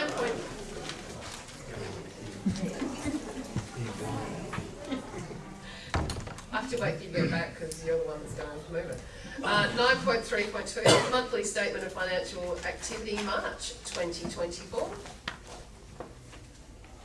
Councillor Mylan. You've got your light on. Put your light on, buddy. Are you going to We move it? could just move the motion. As per officer's recommendations. Is there a seconder? Councillor Ivy, Councillor DeCampo, did you want to speak to the motion? Councillor Ivy, all those in favour? Carried 9-0. 9.5.1, delegated planning decisions, April 2024. Councillor Ivy, I move as per the officer's recommendation. seconder. Councillor DeCampo. Councillor Ivy, did you want to speak to the motion? Councillor DeCampo? No. All those in favour? Carried 9-0. 9.5.2, quarterly report for January to March 2024, Development and Regulation Directorate. Councillor Darren. I'll move as per the officer's recommendation. Is there a seconder? Councillor Ivy. Councillor Ivy. Councillor Darren, did you want to speak to? Councillor Ivy. All those in favour? Carried 9-0. Okay. 9.5.3, proposed overheight outbuilding at lot 238 in brackets 80 Pritchard Street, Manjimup. Councillor Darren. I'll move as per officer's recommendation. Is there a seconder? Councillor Ivy. Councillor Darren, did you want to speak to? Councillor Ivy. All those in favour? Carried 9-0. 9.5.4, proposed outbuilding at lot 321 in brackets 21 Kelly Street, Pemberton. Councillor DeCampo. Madam President, I have an alternative recommendation. Thank you. It is that one, council approve the proposed demolition of a single garage and outbuilding and the construction of a proposed colour bond outbuilding at lot 32121 in brackets Kelly Street, Pemberton, application TP 2023/173 in brackets, in accordance with the plans and specifications shown at attachment 9.5.4, 1 in brackets, and subject to the following conditions. Do you want me to read the conditions? No, thank you. Is there a councillor of interest? Second. Seconder, thank you. Councillor DeCampo, did you want to speak to? Thank you. This may seem like it goes, or it is a contradiction in relation to the Heritage Act of Western Australia. However, if you have taken the time to go and have a look at where this shed is going to be located, particularly in the back lane, the cultural and heritage aspect of it is already trashed, unfortunately. It doesn't make any sense when the neighbour has a brand new colorbond shed, and the two houses down the hill there's a brand new colorbond shed. In fact, the shed at the neighbouring house up the hill has been replaced with a colorbond wall. So we already have, in fact, not respected the heritage aspect of the area. It does beg the question, though, as to how do we do that? How do we police it? The fences are falling down. If we want these things to stay in pristine condition, we either need to enforce that they stay in pristine condition or allow these things to happen. And given that we've allowed some of them to happen already, and they're done in a reasonable fashion, that it does with colour treatments, etc., does stick within the heritage mode, I urge you to support the motion for common sense. Councillor of interest? Yeah, I'd like to speak, and I think at the same time it's a bit of a warning to the community and even to us as councillors. It's pretty easy just to say let's heritage list something, and then when the rubber hits the road, you've got someone from outside of the community making a decision for you, and you get in these difficult decisions. I've been up there and had a look. It's nowhere near sort of like on the main beat. It's right up there. I challenge anyone, next to no tourists or those type of people who are going to go in that area.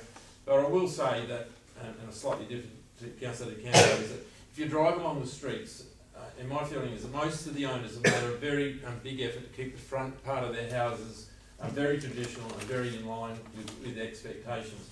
Where we've wavered is in the back lane, and as a councillor myself, I possibly could ask the question and I won't, not important, but we've bitumised that back lane.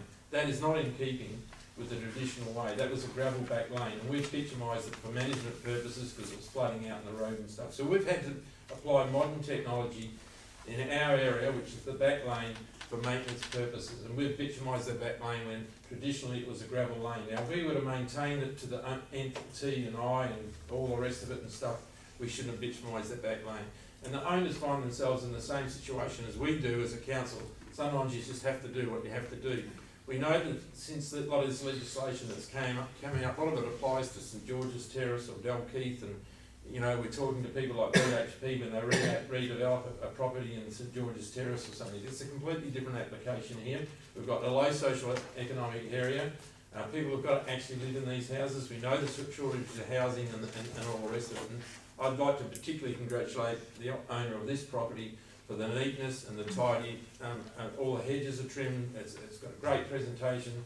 And that's the reality of the situation there. That obviously those types of people and the shed is falling apart, looks untidy, and it's difficult to replace it.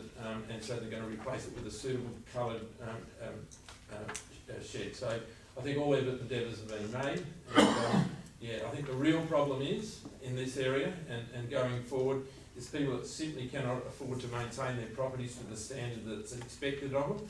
And we've got a couple of those properties among this area where, you know, you've got pensioners and stuff where basically the building's left to fall down, and we've got tarps over roofs and tarps over walls, and it's quite unsightly, and that's not the situation we face here. I'm happy to accept the pushback if there's any pushback that comes at the time, and I think we need to support it. And definitely in this situation, we need to look at every single, and I'm glad that the officers have brought it to council, because I think every one of these things needs to be assessed on merit, and assessed on the merit, I think that we should support the application. Thank you. Are there any speakers against the motion? Councillor Omadou? Speaking for. Oh, for. I said against, but are there any speakers for the motion? Madam President, I think it would be remiss of me if I didn't make a comment, given that Renee is the daughter of an old mate of mine, Ronald Thompson, known as Butch. Many of you might know him. And I'm holding in my hand the letter that she sent to us, and looking at the photos would be very hard to replicate this building. And I think we have to acknowledge that nowadays to access materials that particularly weatherboards, you know, and if you looked at this building itself, at what point in history do you replace the roof, and do you replace it with a rusty roof because it's heritage listed? I find it incongruous that we can say to them that if you build a new shed on the opposite side of the backyard, it will be approved, but you can't put one where this thing is. And it does take away the whole of the backyard. I think it's common sense, and there needs to be some flexibility within the heritage conditions for these kinds of buildings.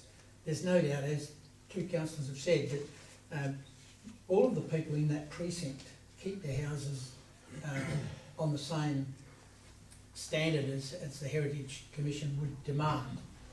But I think there needs to be some flexibility with backyard sheds, wood sheds. Councillor Martin? I'd like to speak for the motion as well and reinforce Councillor Omadou's point really about the fact that you can build another shed on the same property. So the whole idea of the heritage concept would be that so anyone who's viewing that site would you don't want to see a colourblind shed. What you want to see is a broken down weatherboard shed. So the fact that you can still, anyone driving through there, tourists would still be able to see a colourblind shed, it just begs belief that we would make them also be able to see a dilapidated building.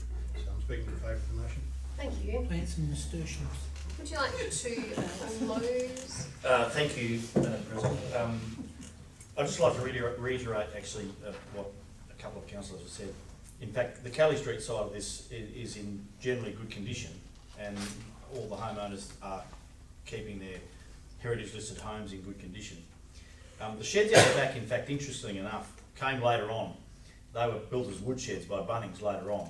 They wouldn't, I don't think, in fact, if you really wanted to nail it down to a date, probably comply with heritage as in a date requirement anyway.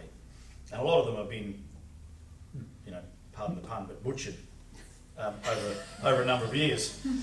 So, yeah, and this particular home, in fact, if you have taken the time to go and have a look at it, is literally the best in the street.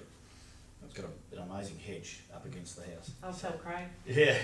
So I urge you to support it just for common sense. It's what's happening in the reality on the ground, and sometimes you've just got to push back against the institutions from Perth that tend to rule our lives.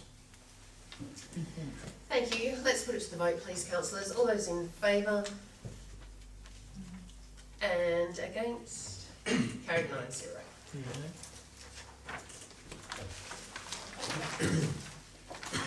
Okay, 9.5.5, proposed subdivision at lot 25 in brackets 45 Jacksoni Avenue, Walpole.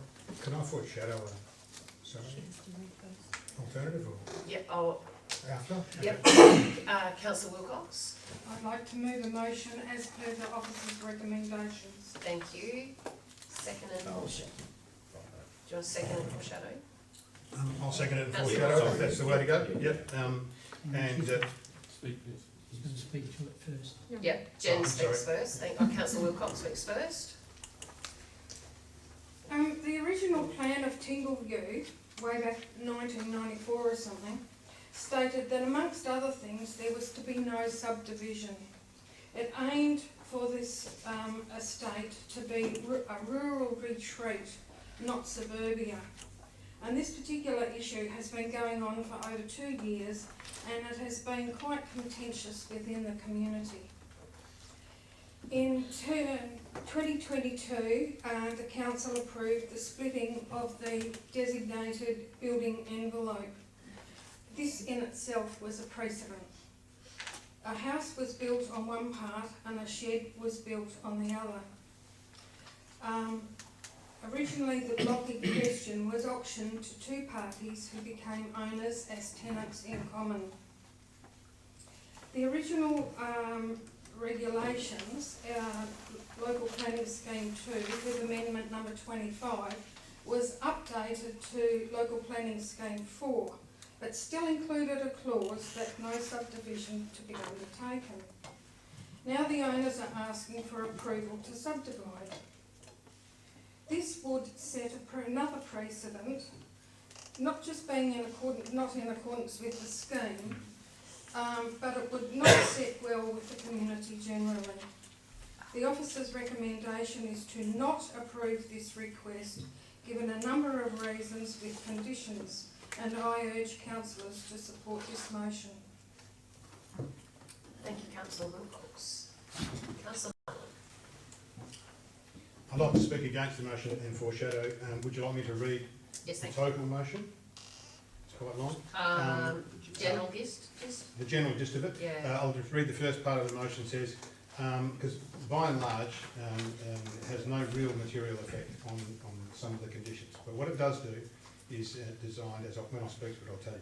But the first part says, grant approval to the proposed, wrong one. Go get it. I'll have you to break. No, pull that block down. Okay. It says, advise the Western Australian Planning Commission that the Shire of Manjimup supports the proposed subdivision application at lot 45, 25 Jacksoni Avenue, Walpole, subject to the following information being provided to complete the Shire's assessment of the application. The rest of it, to start with, is by and large very similar to what the original motion said. But what it does do is it says it supports the motion. The other, so that includes the revised bushfire management plan still has to be provided, site soil evaluation plan, indicative proposed vegetation clearing plan. And then the second part still remains. In the event that the Western Australian Planning Commission approves the application without further consultation, Council recommends the following conditions, which are all the same, except for the point which did say in the original motion that we would require or request that the applicants pay for the rewriting of the cat laws, and that is included in number 3, and I thank the officers for coming up with this neat way of doing it. In the event the subdivision is approved and new titles are created, continue to enforce the Shire of Manjimup Local Law 2021 against all the lots until such time as the local law is reviewed. So, Thank you. Does anyone want to speak against? You did say the first motion done. No, It's just a because he foreshadow. I has- was just giving us a foreshadow motion, but he said he was going to speak against. Yeah, you speaking Oh, against you need to speak against. so the reason I'm speaking against officers recommendation. you've got yours on too, Councillor. The reason I'm speaking against Councillor Wilcox's motion is because the same things that we've just been talking about today. We want to, as a Shire, indicate to our residents that we are trying to create new lots, trying to create spaces for people to live in, trying to encourage people to come and live in our town, and trying not to put red tape. The same regulations will still have to be adhered to, but what it does say to the applicant is, we actually support your application to subdivide this block. If we didn't want them to subdivide the block because we just don't want them to, we should have just wrote a motion which says, we don't want you to support, we don't want you to subdivide your block because we don't think blocks there should be subdivided. We haven't said that. We've said, we're going to wait until you've complied with these things. So it's really just getting rid of that wait time. This particular lot, if you have a look at it, is 4.22 hectares. There are currently 3 lots within Tingleview. Lot 285, which is 2.04 hectares, 150, which is 2.1 hectares, 106, which is 2.1 hectares. This lot, which is 4.22 hectares, when subdivided, will be larger than 3 existing lots within that subdivision already. The lot is located along a straight section of Jacksoni Avenue, and both blocks would have direct road access onto that avenue. The lot is also surrounded in large part by cleared farmland and cleared grasslands. There is obviously some significant forests around there as well. It does already have existing sewerage, as we've talked before, and from what I can gather, there are no limitations, or the title is totally unencumbered at this stage, and the fact that someone is allowed to live there for 3 days a week, 3 days a month I should say, means that obviously we're hoping there's going to be a fire exit. You know, they'll be able to escape if there's a fire. So if they're already allowed to live there for 3 days a month, what difference does it make if they're able to live there full time? We can't predict what day the fire's going to start. So there are a number of things that the applicant will have to address. They will still have to address them under my amendment here, and I think it sends us a message to our residents that we want to make things happen quickly. Thank you. Are there any speakers? Question? Yeah, just, I do have a question of the officers, if that's okay. I mean, obviously, the legislation for a granny flat sort of situation's changed, so you can have a block and you can put a granny flat in the backyard, and so the block's owned by a single identity, if you like, you know, be that a partnership or a family or whatever.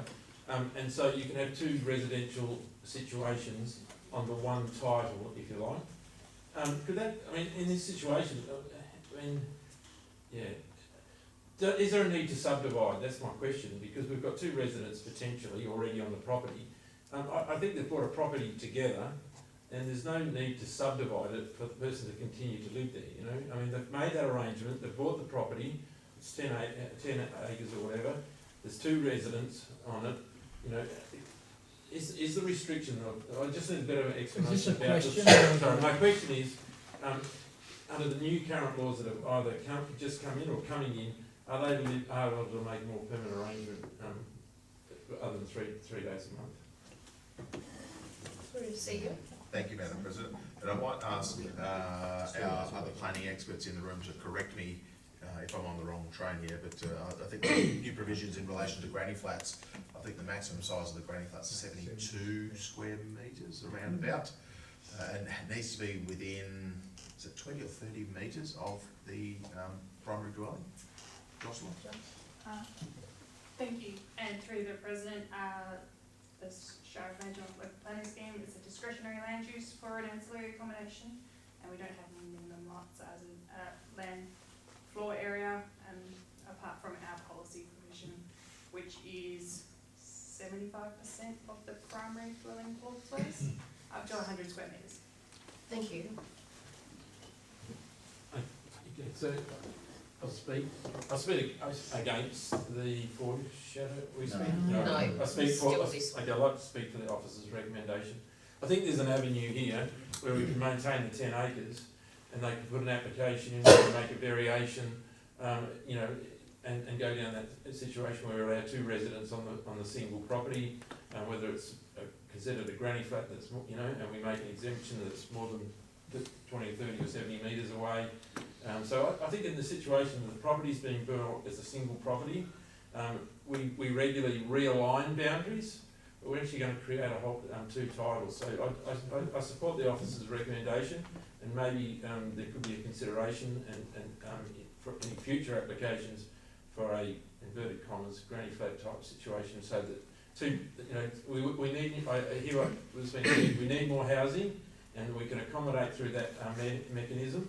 But I don't think we need to create 2 titles to still facilitate the mechanism of increasing housing. Thank you. Thank you. Smith, for, against. Madam President, I want to speak against the motion along the same lines as Councillor Mylan, who has basically spoken to his own foreshadowed motion in relation to the size of the lot. And Councillor Ventures, I think your property is how many hectares? 2 hectares? In my experience, people are looking for a smaller small holding rather than a larger small holding. So in this case, it's 10 hectares, 10 acres. Yeah. 10 acres, if we can use the old language. And 5 acres is I think, the ideal size lot for someone to own. In this case, we've got 2 owners who want to own blocks separately. So dividing it into half makes sense to me, and as Councillor Mylan has mentioned, the predominant lot size in the main is about 2 hectares. And I think we should be encouraging those people in that area to subdivide those lots to create more opportunities for people with a new dwelling, a new lifestyle. It just, to me, makes common sense. Mr. Lutz has mentioned earlier that his preference is to live separately on that lot, so he's already living in the shed. And I just feel that 2 hectares or 5 acres is the ideal size for a small holding. If I was buying a small holding, I would look to be buying 5 acres rather than 10 acres. Thank you. 4. Yeah, thank you, Madam President. I'm torn on this one, I've got to tell you, because I'm going to argue for Councillor Wilcox's motion, and you're probably going to go, well, every other time you do the opposite. Although I did call Councillor Wilcox earlier in the week because of that very reason, and this is when I can ask my question in a minute. However, we can't take into account the reason or the circumstance people have found themselves where they are today. Single View is a unique subdivision, actually, and we tell people they can't have cats there. We tell people they have to get rid of their cats, actually. I don't know if they disposed of it or just let it go into the wilderness area. However, they had to get rid of their cat.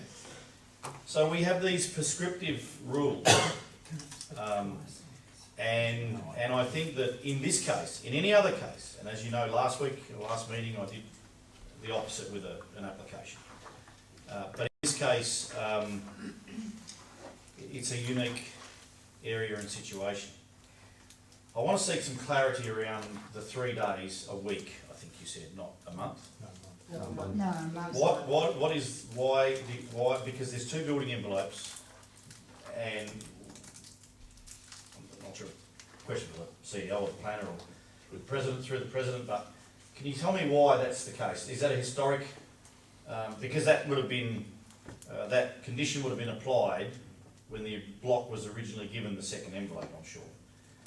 What's the context around that condition, please, is the first question. Thank you. Thank you, through the President. That's under the caravan and camping regs. You can stay on your property, you can camp on your property for 3 nights in any 28 days. Okay, so the next question is, there's a shed on the second part of the property. Okay, that shed wouldn't be considered camping if you were to fit the shed out to live in. Still is. Camping. Yeah. Thank you. Through the Shire President. So the shed is not considered a habitable dwelling. condition imposed on the shed was that it wasn't fit for human habitation under the building code, and No, I understand that, but if the shed was brought up to a habitable status, then it could be considered a dwelling. You could apply for that, yes? Okay. Thank you. So I'd like to, thank you. Yeah, sorry, one yes? more. further, only one dwelling, primary dwelling, is permitted on a rural residential property. That's not true. That is, with the permission of council, you can in fact allow 2 dwellings on a primary property, rural property. Not in special rules. Well, the term wasn't special or it was rural. Is it special rural or rural? Thank you.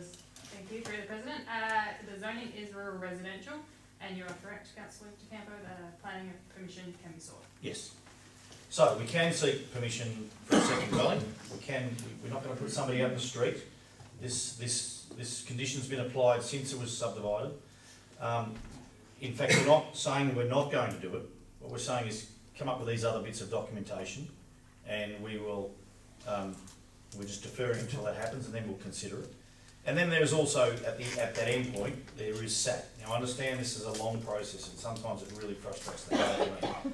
But this tonight, I support Councillor Wilcox in her endeavours, and I urge you to support her motion. Question, Councillor Dowden. The conditions around not being able to subdivide this, why was that included in this? Was there a particular reason, or is it, well, first the question is that accurate? Is it documented? And secondly, why? Acting Director. Lots of pointing going on. Yeah. Thank you, Councillor, for your question. So, under Town Planning Scheme number 2, Scheme Amendment 25 specified there would be no further subdivision in Tingleview Estate. However, between the move from Town Planning Scheme number 2 to Town Planning Scheme number 4, that requirement has disappeared from the scheme. So the second part of the question was, why was that included in the original? What was it about this particular area that included this no subdivision? I would have to take that on notice. I wouldn't be able to unless Jocelyn knows. Previous plans and directors. Thank you. Question? Yeah, I've got a question. A lot of times we put out, an opportunity for the neighbours to make a comment about, the Airbnb situations and all those sorts of things, because it's going to affect the neighbouring properties. What do the neighbours think about the change where sort of next to one property and there's 2 properties and stuff? So that's one question. What do we know about the neighbours' situation, and have they been asked? And the other question I've got is I'm struggling to understand if a shed is considered a camping spot, by subdividing the property into 2 pieces, how does the shed then not become a camping spot if it's classified as a camping spot? So my point is, what's the difference? What's the change by subdivision to the actual living arrangements in that shed? Because it doesn't all of a sudden then you go from a camping situation to a residential situation. If it meets residential requirements, now I'm just struggling to understand why the subdivision all of a sudden changes it. Shed that's not livable to a shed that is livable. Thank you. It doesn't say that. It's not about that. It just applies to build a house. Thank you, councillors. Sorry, can we get an where are answer we to up that? to? Was that a question? Who wants to have a go? Yep, Acting Director of Curriculum Development and Regulation. Could I have the question repeated? Have the names been asked? No. So when it comes to subdivision referrals, which this is, council is not necessarily making a decision. That's the remit of the West Australian Planning Commission. No, we do not consult on 2-lot subdivisions. And the second part? The shed question. Second part? The dwelling. What makes, I'll ask. what makes it go from a shed to a dwelling by subdividing? So to turn the shed into a dwelling, the subdivision, you'd have a shed on a vacant lot. Oh, not a vacant lot, you'd have a shed on a lot without a dwelling. To convert the shed to a dwelling, you'd need to meet the requirements of the building code and obtain a planning approval from the Shire. So then, my question, so based on that, if the subdivision went through, the current people, or the people currently using the shed still would Still only can't be use the able shed. to use it for 3 days a month? Correct. Makes no difference. Okay. For changes from shed. Councillors, It doesn't. Doesn't. It doesn't.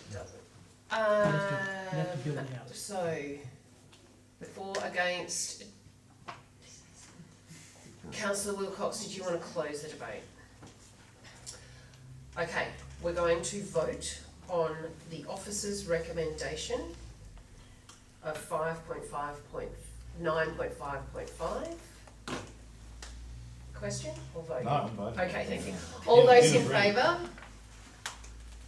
1, 2, 3, 4, 5, 6. And against? 3. Carried 6, 3. Thank you.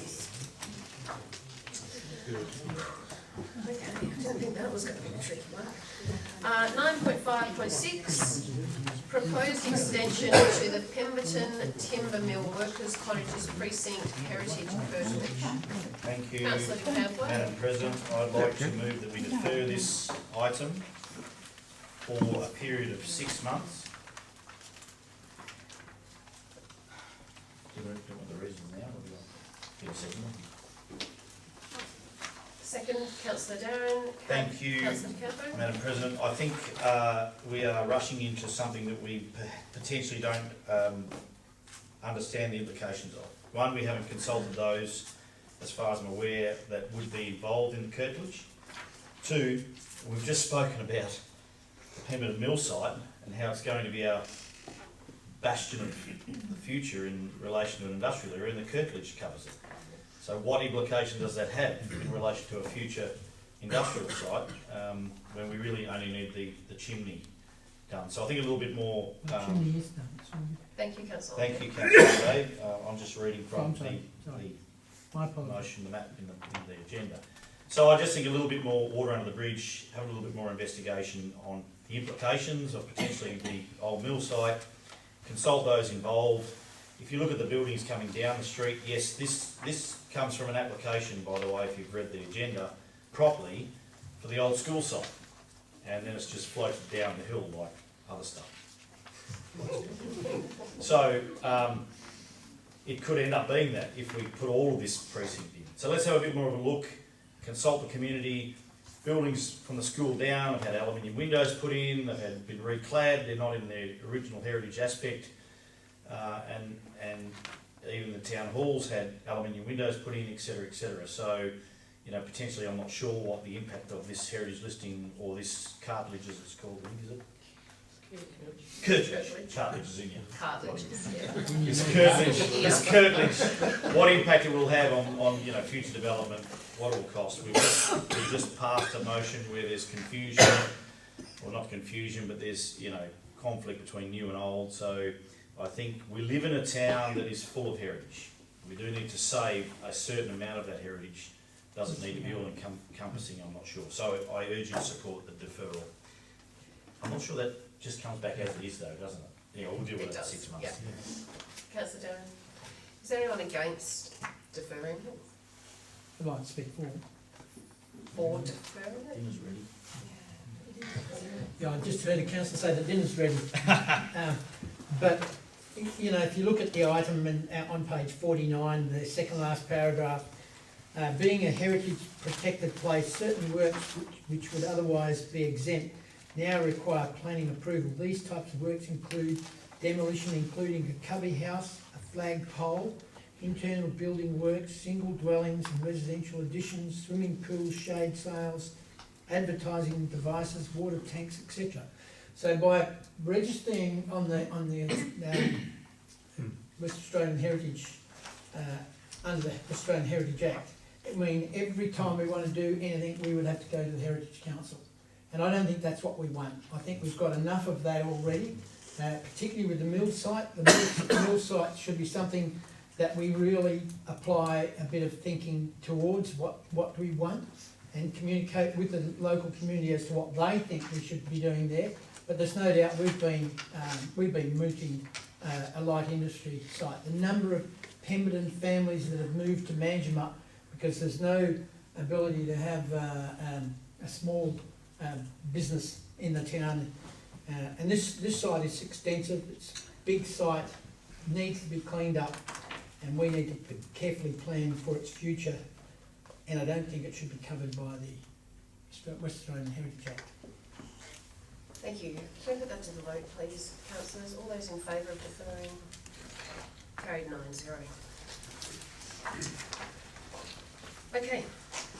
9.5.7. Proposed rural pursuit and wayside stall at lot 13374 in brackets 28519 South Western Highway, Middlesex. Councillor Jarrett. I'd like to move an alternative recommendation, and I do apologise, I haven't sent this out prior, and my reason being is that I needed some answers today before I made my decision. So essentially, I'll just quickly overview the motion. The alternative motion I'm about to move removes point 1 and 2, and it will replace those with an additional condition.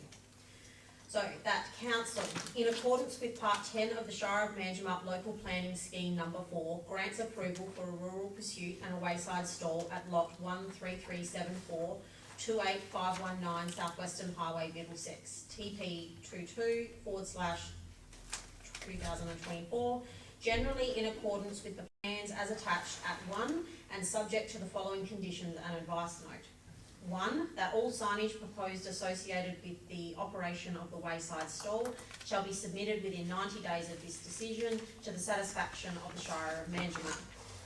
2, prior to the commencement of the approved use, the applicant is to supply a copy of their public liability insurance to the Shire of Manjimup within 2 months of the date of this approval. 3, the produce sold shall be restricted to that grown or made from the items grown on the subject lot. 4, the development hereby approved must not create community safety concerns or otherwise adversely affect the amenity of the subject locality to the satisfaction of the Shire of Manjimup. And advice to applicant 1, the development is defined as a food business under the Food Act 2008. The development must comply with the Food Act 2008 and Food Regulations 2009. Further information can be obtained from the Shire of Manjimup's Environmental Health Team. No second. Thank you. Councillor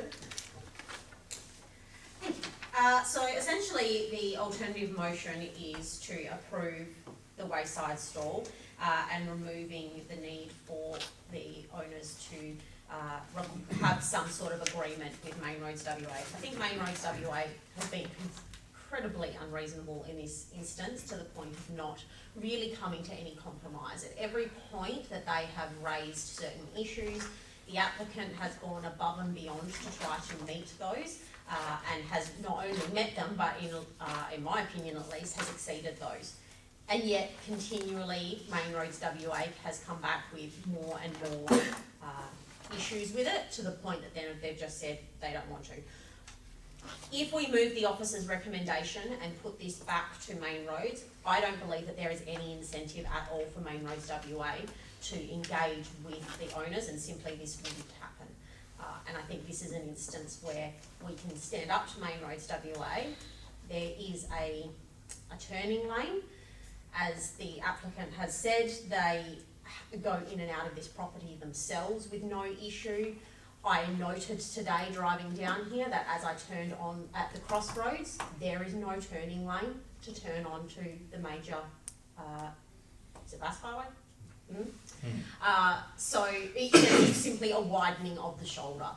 So where they allow on their own road, where big trucks and multiple tourist and local vehicles are able to turn with no turning lane, and yet the ability for somebody to turn into a property that's already there, that does have a turning lane, that from what I could see driving down and driving back, I have a property not too far down the road, the sight lines are well and truly reasonable for the area. I don't think that Main Roads WA have been reasonable, and they haven't been willing to come to the table with any sort of workable solution. And in that instance, I do believe we sometimes have to take a reasonable and pragmatic approach, and I think in this instance they're being a little bit too risk averse. I recognise that there are some risks involved, particularly in the relationship with Main Roads WA, but I also do believe that they have been big noting a little bit, and that some of the threats that they have indicated, or the risks that they have indicated, are not risks of such a significant amount that they would be unacceptable for this organisation, and I'm comfortable taking those risks as they've been stated. So I encourage you to support the motion. I encourage you to support somebody who has gone so well above and beyond in terms of their planning application and has really tried to make an effort. We see people every single day that have not gone to this level, and for a wayside store, I do commend the proponents of making such an effort and really trying to work with us as much as they possibly can, because that's what we want to encourage. And hopefully, if you all support it, good luck to them. Thank you. Councillor De Campo. Thank you, Madam President. And for fear of becoming the maverick council of the state, pushing back against every state department there is, I'd just like to say I think Main Road's bark is bigger than its bite. Heading south from Argyle, you've got 3 high-profile cherry stalls on the busiest road in the southwest, south of Boyna. Coming down a little bit further, you've got a high-profile stall that Michael probably visits on his way home in Bridgetown on the straight. Come down a bit further and we have the Palgarup stall, which I think we approved, actually. That might have an approval. I hope you don't run out and try and nab all these blokes tomorrow. If you look where this stall is, go a bit further south, there's a honey guy there who parks in the Park Bay. And coffee now. And coffee as well. Park Bay there. There's a spud shop on the next Park Bay at the crossroads. You turn right to Pemby, down there 300 metres, there's one on the right. And you keep going down towards Walpole, and there's another one about 1 kilometre down there on the left. I think this is a professional application. I think you've done all the right things, and I think Main Roads have an inconsistent approach to their approvals based. And we've seen that not only in this scenario, we've seen it in signage on the side of the road where one region will, what are they called? Frangible. They have to be frangible. One region can build a sign made of coffee rock, and yet we couldn't get a sign to 7 Day Road that wasn't a 2 posts and a few signboards on it. So there's an inconsistent approach, and I don't think we should, or our ratepayers should, suffer the consequences of that approach by Main Roads. I urge you to support the alternative motion. Madam President, I was going to speak to you, but I think that's everything. I reckon they've done it, I reckon, yeah. Are there any speakers against? Don't worry, we nailed it as a team. I can imagine. Are there any speakers against? Okay, let's put it to the vote. Councillors, all those in favour? Carried 9-0. Good luck. There's your answer. Thank you. You'll have 4 main roads and you park there every day. That's sort of like, it's pretty big for the main road. Roadworks for the next 10 years. 9.9.1, biannual, oh hang on, I missed one. Oh, that was wishful thinking. 9.5.8, proposed budget amendment to State Natural Resource Management Program, empowering community in managing threatened species habitat is absolute. As per officer's recommendation. Thank you very much. Councillor Winfield. A seconder? Councillor Mylan. Councillor Winfield, would you like to speak too? Councillor Mylan. I'm getting hungry. All those, all those in favour? Carried 9-0, thank you. 9.9.1, that's he's getting hungry. 9.9.1, biannual report, October 2023 to March 2024, Community Services Directorate. Councillor Winfield, thank you. Councillor Winfield, speak to. Councillor De Campo, all those in favour? Carried 9. Steve, Councillor Martin, carried 9-0, thank you. 9.9.2, request for funding for maintenance of the Warren Blackwood Stock Route Trail. I have an alternative motion as per the officer's recommendation, with the exemption that item 2 becomes item 3. And the new item 2 is as follows. Request the CEO to advise Warren Blackwood Association of Councils, yes. Yep. That if Alliance of Councils. that if approved, the funds will be withheld until outstanding required documents as outlined in page 222 of the attachments. As such, particularly number 2, a trail management plan, number 8, trail maintenance monitoring and reporting plan, number 11, a community engagement plan, and number 13, an income strategy. And number 3 becomes as per original 2.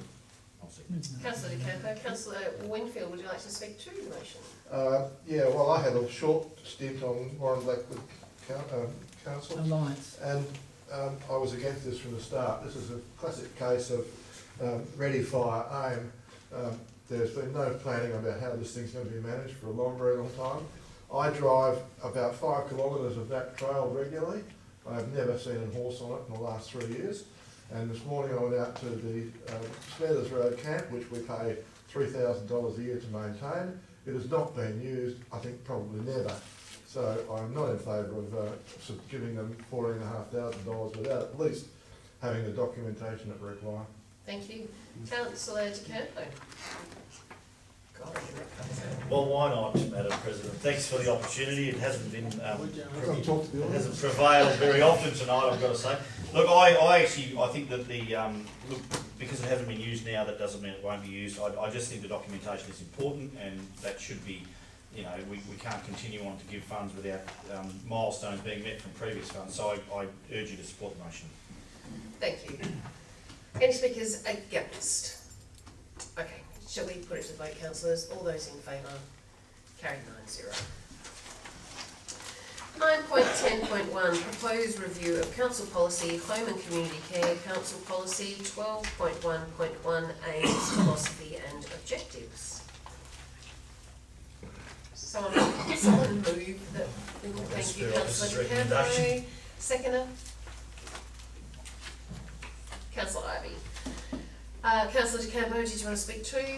Councillor Ivey, all those in favour? Carried 9-0, thank you. 9.13.1, proposed budget amendment for drainage and repair rural road culverts is absolute. Councillor De Campo. Thank you. I'd like to move as per the recommendation. Seconder. Councillor Ivey. Councillor De Campo. Whilst you might think there's nothing to say about this item, Madam President, what this does highlight is the importance of reserves. If we had 10 of these collapsed in a year of wet weather, which is potentially highly unusual if you listen to the sceptics in the future, however, it hasn't been in the past. And a few years ago, we had a massive failure on the Windy Harbour Road. I think it cost us quite a lot of money. The main roads might have kicked in eventually for that, I think, but I was too. But we would have used the reserve first. So this is the importance of reserves when you've got so many untested culverts that we have in the Shire. Would you support the motion? Thank you. Councillor Ivey. All those in, should we put it to the vote? Councillor, all those in favour? Carried 9-0. Thank you. Okay, item 10, late reports. There are nil. Item 11, questions from members. Response to questions from members taken on notice. Response, Councillor Omaday, to consider responding. Yes, Madam President, and last time you were in a bit of a hurry, so I never had a chance to respond to it immediately. But the question is unusual. The first time for 30 years we've had a president that's asking a councillor a question. It follows on from the council immediate past council meeting that the president moving that the member be no longer heard is also a first for the last 30 years. Madam President, point of order. Point of order. Can you? It's a late night. Can you stick to the answer? I am happy to answer the question. Did I instruct or advise the council should present to the Southern Forest Irrigation Group? No, I did not. You might find that Shire presidents don't instruct. The only time I've made any instruction in relation to a council issue was when the previous CEO was going to pay staff members $300 to get vaccinated. So it's not normal for a Shire president to instruct. It's normal that the state government would approach the local government for their involvement along the way. And I can because of the lateness of the evening, I won't bore you with the number of times that I've been approached by the state government to be a member of a committee or a reference group, or even the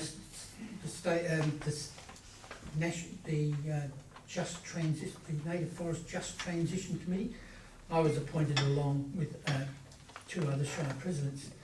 The second, so I think I could wax lyrical on this, but no, I didn't instruct. I'm still waiting. You know, those funds, the $15.3 million that are left over from the Southern Forest Irrigation Scheme. The Southern Forest Irrigation Scheme was an infrastructure project that the money's now being handed out to gain political favour. The question 2, during the time of the former president sat on the regional road group, was there any conversation about the adjustment of requirements taking into account the unique environment of the old Bass Road funding?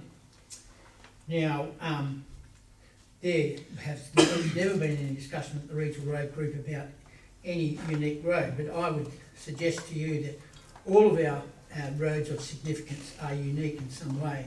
And I refer particularly to Windy Harbour Road and the area adjacent to Mount Shootolup,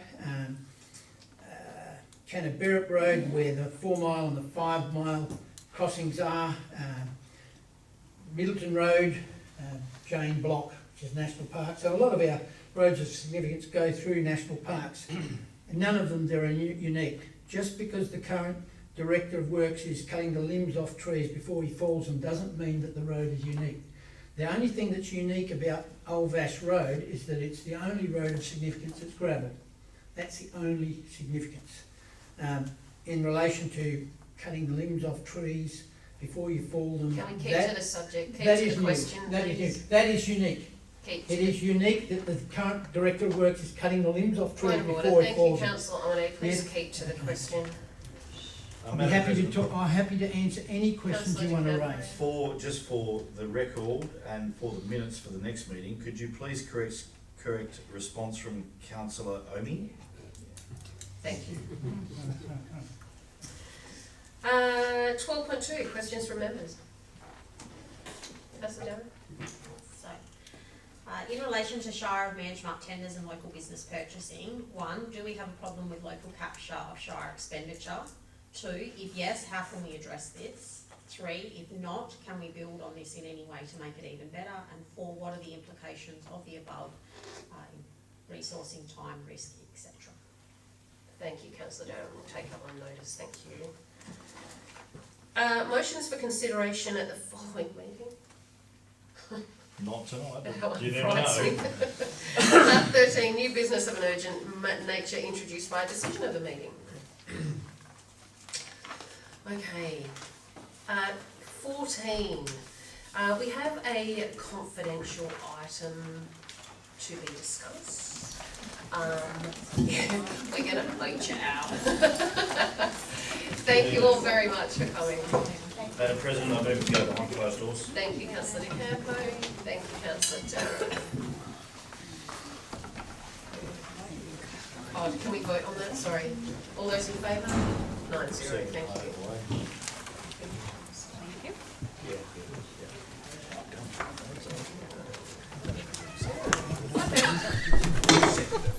Oh, we have Wade and Jade. Welcome back, welcome back, welcome back. You want those green sheets, sir? Okay, thank you. So, officer's recommendation, Council 1, endorse the Chief Executive Officer's organisation appraisal as attached. 2, direct the Chief Executive Officer to prepare an action plan for the recommendations within the organisation appraisal, which involves those 3 points. And 3, direct the Chief Executive Officer to seek quotes for a suitably qualified consultant to develop the Chief Executive Officer performance criteria and performance review framework, with the preferred consultant to be selected by joint agreement of the Chief Executive Officer and the Council through the agency of the Shire President, as required by the Chief Executive Officer's employment contract. Thank you. Okay. 15. Applications for leave of absence. 16. There being no further business to discuss, I thank you for those in attendance. and close the meeting at 7:58. Again, Madam President, you've